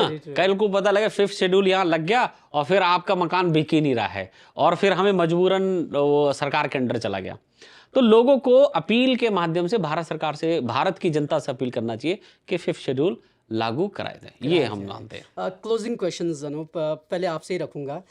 जब बात हो रही है आंदोलनों की, आप 5th शेड्यूल चला रहे हैं और एक दूसरी पार्टी है, पार्टी बोलूँगा, मूल निवास भू कानून समन्वय संघर्ष समिति, वो मूल निवास और भू कानून का आंदोलन चला रही है। क्या दोनों एक मंच पर नहीं आ सकते? है, बिल्कुल है। मैं उनसे 2 बार मीटिंग कर चुका हूँ, उन लड़कों से मैं मीटिंग कर चुका हूँ, 100% एग्री है हमारे मुद्दे से। इवन उनमें से कुछ लड़कों ने बोला कि अनु भाई, हम सबको समझा रहे हैं कि मूल न्यास और भू कानून चाहिए, पर अब हम ये समझाना चाहते हैं ये 5th शेड्यूल से मिलेगा। मैंने, ये बहुत बड़ी बात है। जो रोजगार की लड़ाई लड़ रहा है तो बोलेगा रोजगार मिलेगा कैसे, तो बोलते ना 5th शेड्यूल से। कहते यार मैं यहाँ पे फॉरेस्ट एक्ट 2006 का कानून के लिए लड़ रहा हूँ, मैं इस जंगल पे अधिकार चाहता हूँ, तो लोग पूछेंगे कैसे मिलेगा, तो बोलना 5th शेड्यूल से। वो सारे लोग यही बोले कि ये सब चीज़ 5th शेड्यूल से, और वो अपने अपने आंदोलनों को कैरी कर ले, वो अलग नहीं है, वो हमारा उनका पूरा, उनको पूरा समर्थन है उनका। वो हमारी मीटिंगों में आते हैं, हम उनकी मीटिंगों में जाते हैं और वो हमारे साथ सहमत हैं। अभी जैसे भू कानून आया तो लोग बोलने लगे अरे भू कानून से तो कुछ हुआ ही नहीं, तो रातों रात उन्हीं लड़कों ने, उन सब ने मिलकर 5th शेड्यूल का मुद्दा सोशल मीडिया में हवा कर दिया कि अब ये चाहिए हमें। तो मैं कहता हूं ये लड़ाई उन्हीं की है, वही हमारे लीडर हैं आगे जाके बनने वाले। कल अगर विधानसभा में पहुंचते हैं, इस बिल पे मोहर लगाते हैं, तो हमारा समर्थन है उन लोगों को, पर कम से कम समाज के मुद्दों को अपनी जुबान, अपनी मैनिफेस्टो में लाइए, ये है हमारा। अनूप, मैं निशांत पे आने वाला था, लेकिन एक सवाल मेरे दिमाग में और उठा। कई बार कहा जाता है कि जब आंदोलन किए जाते हैं तो उनके बिहाइंड द कर्टन्स एक इंटरेस्ट होता है। कुछ लोगों का पॉलिटिकली मोटिवेटेड हो सकता है, कुछ लोगों का दूसरा हो सकता है। उत्तराखंड एकता मंच के पास क्या रीजंस हैं कि वो इस मुद्दे को उठा रही है? उत्तराखंड को इस टाइम एक दबाव समूह की जरूरत है। एक ऐसा दबाव समूह ग्रुप होना चाहिए जो डायरेक्टली राज्य सरकार, भारत सरकार से बात करे। यही कमी है इस टाइम उत्तराखंड में। नहीं तो हमारे यहाँ के नेता अपने बाप बाहर क्यों खोजेंगे। तो एक दबाव समूह के रूप में ये संगठन 1 वर्ष के लिए नहीं है, 100 साल के लिए बना रहे हैं संगठन को। तो ये संगठन जब बनेगा तो इस संगठन के पार्ट IAS ऑफिसर भी है, लेफ्टिनेंट जनरल भी हैं, इसके अंदर बड़े बड़े ऑफिसर है इस पार्ट है। तो कल अगर अभी हमारी जो अभी जो हमारी कोर कमेटी है उसमें कुछ लोग हैं, कल कोर कमेटी हर राज्य में बनेगी। उसके बाद जिस प्रकार से मैं देखता हूं RSS का बड़ा अच्छा रोल है अपने देश के लिए, तो उसी प्रकार से उत्तराखंड में अगर उत्तराखंड एकता मंच का योगदान आ जाए उत्तराखंड के लिए, तो ये बहुत बड़ी बात है कि एक सामाजिक संगठन खड़ा है सामने। नहीं तो क्या होगा, कल अगर कोई पार्टी जिता भी दिया आपने, चलिए मान लिया आपने किसी लोकल पार्टी को जिता दिया, कल उसने कुछ नहीं किया तो फिर वही बोलेंगे यार इससे बढ़िया तो कम से कम जो सेंटर वाली पार्टी थी वही कर रही थी, सबसे बढ़िया है। तो कम से कम जो दबाव समूह होता है उसके पास समाज, वो समाज का ही पार्ट होता है, वो समाज ही होता है पूरा एक तरह से। तो जब समाज सरकार के पास जाता तो समाज, सरकार बोलती मुझे आपकी ये जो रिक्वायरमेंट है मैं इसको ऊपर काम करूंगा।